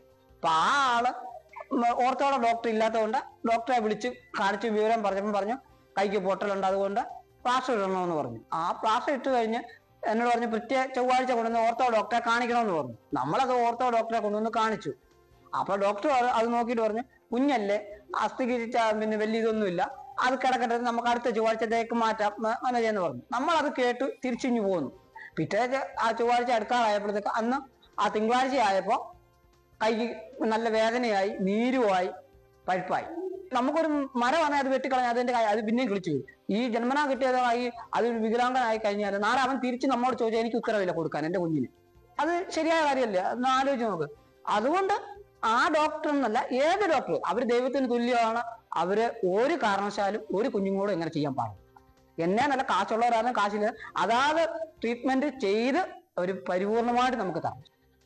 ശശിനാരായണൻ വിവരങ്ങളുമായി ചേരുന്നു. ശശി, ഗുരുതര ചികിത്സാ പിഴവാണ് ഉണ്ടായിരിക്കുന്നതെന്ന് വ്യക്തമാണ് അദ്ദേഹത്തിന്റെ വാക്കുകളിൽ നിന്നും. പരാതി നൽകിയിട്ടുണ്ടോ? എന്തൊക്കെയാണ് വിവരങ്ങൾ? അശ്വതി, ഒരാഴ്ചയായി ഇത്തരമൊരു സംഭവം ഉണ്ടായിട്ടുണ്ട്. പത്തനംതിട്ട ജനറൽ ആശുപത്രിയിലാണ് ഈ കുട്ടിയെ ചികിത്സയ്ക്ക് എത്തിച്ചത്. ചികിത്സയ്ക്ക് കൊണ്ടുവരുമ്പോൾ കുട്ടിയുടെ കൈക്ക് ഒടിവ് പറ്റിയെന്നാണ് ഡോക്ടർമാർ പറഞ്ഞത്. തുടർന്ന് പ്ലാസ്റ്റർ ഇടുകയും വീട്ടിലേക്ക് പറഞ്ഞു വിടുകയും ചെയ്തു. പക്ഷേ ഒരാഴ്ചയ്ക്ക് ശേഷം ഈ കുട്ടിയുടെ കൈക്ക് ചതവുണ്ടായിരുന്നു. ആ ചതവൊന്നും നോക്കാതാണ് പ്ലാസ്റ്റർ ഇട്ടത്. അതുകൊണ്ട് തന്നെ കൈക്ക് നീര് വരികയും വ്രണമായി തീരുകയും ചെയ്തു. തുടർന്ന് വീണ്ടും ഈ കുട്ടിയുടെ പിതാവ് മനോജ് കുട്ടിയെ പത്തനംതിട്ട ജനറൽ ആശുപത്രി കൊണ്ടുവന്ന് പ്ലാസ്റ്റർ നീക്കം ചെയ്യണമെന്ന് ആവശ്യപ്പെട്ടിട്ടും ആശുപത്രിയുടെ ഡോക്ടറോ മറ്റധികൃതർ അതൊന്നും കേട്ടില്ല. തുടർന്ന് ഈ കുട്ടിയെ കോട്ടയത്തേക്ക് കൊണ്ടുപോകാനാണ് ചികിത്സിച്ച ഡോക്ടർ പറഞ്ഞത്. അത്തരത്തിൽ കോട്ടയത്തേക്ക് പോകുന്നതിന് പകരം അവർ തിരുവല്ല സ്വകാര്യ ആശുപത്രിയിൽ കുട്ടിയെ പ്രവേശിപ്പിക്കുകയും കൈയിലെ പ്ലാസ്റ്റർ നീക്കം ചെയ്തതിനു ശേഷമാണ് ഈ കൈക്ക് നീരും വേദനയും ഉണ്ടായ കാര്യമെല്ലാം മനസ്സിലാക്കുകയും വലിയ രീതിയിൽ കൈ പഴുത്ത ഒരു സാഹചര്യം ഉണ്ടായി. കൈ മുറിച്ചു മാറ്റേണ്ട സ്ഥിതിയിലേക്ക് വന്നിരിക്കുന്നു എന്നുള്ളതാണ് ഈ കുട്ടിയുടെ പിതാവ് മനോജ് പറഞ്ഞത്. അത്തരത്തിലൊരു ഗുരുതരമായ ചികിത്സാ പിഴവ് പത്തനംതിട്ട ജനറൽ ആശുപത്രിയിൽ ഉണ്ടെന്നാണ് കുട്ടിയുടെ പിതാവ് മനോജ് വ്യക്തമാക്കുന്നത്. ആദ്യഘട്ടത്തിൽ തന്നെ കുട്ടിയുടെ കയ്യിലുണ്ടായ ചതവ്, സൈക്കിളിൽ നിന്നുള്ള ചതവ് പരിശോധിക്കാതെ പ്ലാസ്റ്റർ ഇട്ടതാണ് ഇത്തരത്തിൽ ഗുരുതരമായ ഒരു അവസ്ഥയ്ക്ക് കാരണം. എന്തായാലും ഡോക്ടറുടെ ഭാഗത്തുണ്ടായ വീഴ്ചയെന്നാണ് കുടുംബം ആരോപിക്കുന്നത്. കുട്ടിയുടെ പിതാവ് മനോജ് ഇത് സംബന്ധിച്ച് ആരോഗ്യവകുപ്പിന് പരാതി നൽകിയിട്ടുണ്ട്. വിശദമായ അന്വേഷണം വേണമെന്നാണ് ആവശ്യപ്പെടുന്നത്. സാധാരണക്കാരായ ആൾക്കാർ ആശുപത്രിയിൽ എത്തുമ്പോൾ അത് കൃത്യമായി പരിശോധിക്കേണ്ട ചുമതല രോഗിയെ പരിശോധിച്ച് ചികിത്സ നൽകേണ്ടതുമാണ് ജനറൽ ആശുപത്രി പോലെ പ്രത്യേകിച്ച് സർക്കാർ ആതുരാലയങ്ങൾ. അത് ഇവിടെ പാലിക്കപ്പെട്ടിട്ടില്ല എന്നുള്ള കാര്യമാണ് മനോജ് വ്യക്തമാക്കുന്നത്. എന്തായാലും 7 വയസ്സുകാരനായ കുട്ടിയാണ് സൈക്കിളിൽ വീണ്. കുട്ടി നിസ്സാരം ഒരു ചതവ് പറ്റിയ ഭാഗം പ്ലാസ്റ്റർ ഇട്ട് ചികിത്സാ പിഴവ് നടത്തി അതിൽ വലിയ വ്രണമായി മാറി ആ കൈ മുറിച്ചു മാറ്റുന്ന സ്ഥിതിയിലേക്ക് പോലും വന്ന അവസ്ഥയിലേക്ക് എത്തിയിട്ടും ഡോക്ടർമാർ വീണ്ടും ചികിത്സ നിഷേധിച്ചു എന്നാണ് ഈ കുട്ടിയുടെ പിതാവ് മനോജ് പറയുന്നത്. അത് സംബന്ധിച്ച് പരാതി നൽകിയിട്ടുണ്ട്. എന്തായാലും ഡോക്ടർമാർ പറയുന്ന നേരെ മറിച്ച് അത്തരത്തിലുള്ള ചികിത്സാ പിഴവ് ഉണ്ടായിട്ടില്ല. കുട്ടി വന്നുടനെ തന്നെ കൈക്ക് ഇതുപോലെ പരിശോധിച്ചതിന് ശേഷം പ്ലാസ്റ്റർ ഇടുക മാത്രമാണ് ചെയ്ത്. വീട്ടിൽ കൊണ്ടുപോയതിനു ശേഷം അണുബാധ ഉണ്ടായതായിരിക്കാം ഒരുപക്ഷെ ഇത്തരത്തിൽ കയ്യിൽ വ്രണം ഉണ്ടാകാൻ കാരണമെന്നാണ് ഡോക്ടർമാരോട് നമ്മൾ ഈ വിവരം അന്വേഷിച്ചപ്പോൾ പറയുന്നത്. എന്തായാലും ചികിത്സാ പിഴവ് ഉണ്ടായി എന്ന കാര്യത്തിൽ ഈ കുട്ടിയുടെ പിതാവ് മനോജും കുടുംബം ഉറച്ചു നിൽക്കുകയാണ്. അത് സംബന്ധിച്ച് പരാതിയുമായി രംഗത്ത് വരികയും ചെയ്തിട്ടുണ്ട്. ശരി, ശശിനാരായണനാണ് പത്തനംതിട്ടയിൽ നിന്നും വിവരങ്ങൾ നൽകിയത്. MK മുനീറിന്റെ ആരോഗ്യനിലയിൽ പുരോഗതി. വിവിധ വിഭാഗങ്ങളിലെ ഡോക്ടർമാരുടെ നിരീക്ഷണത്തിലാണ് അദ്ദേഹം. ഹൃദയാഘാതത്തെ തുടർന്ന് ഇന്നലെയാണ് MK മുനീറിനെ ആശുപത്രിയിൽ പ്രവേശിപ്പിച്ചത്. പൊട്ടാസ്യം ലെവൽ അപകടകരമായ വിധം താഴ്ന്നതിന് പിന്നാലെ ഹൃദയാഘാതം ഉണ്ടാവുകയായിരുന്നു.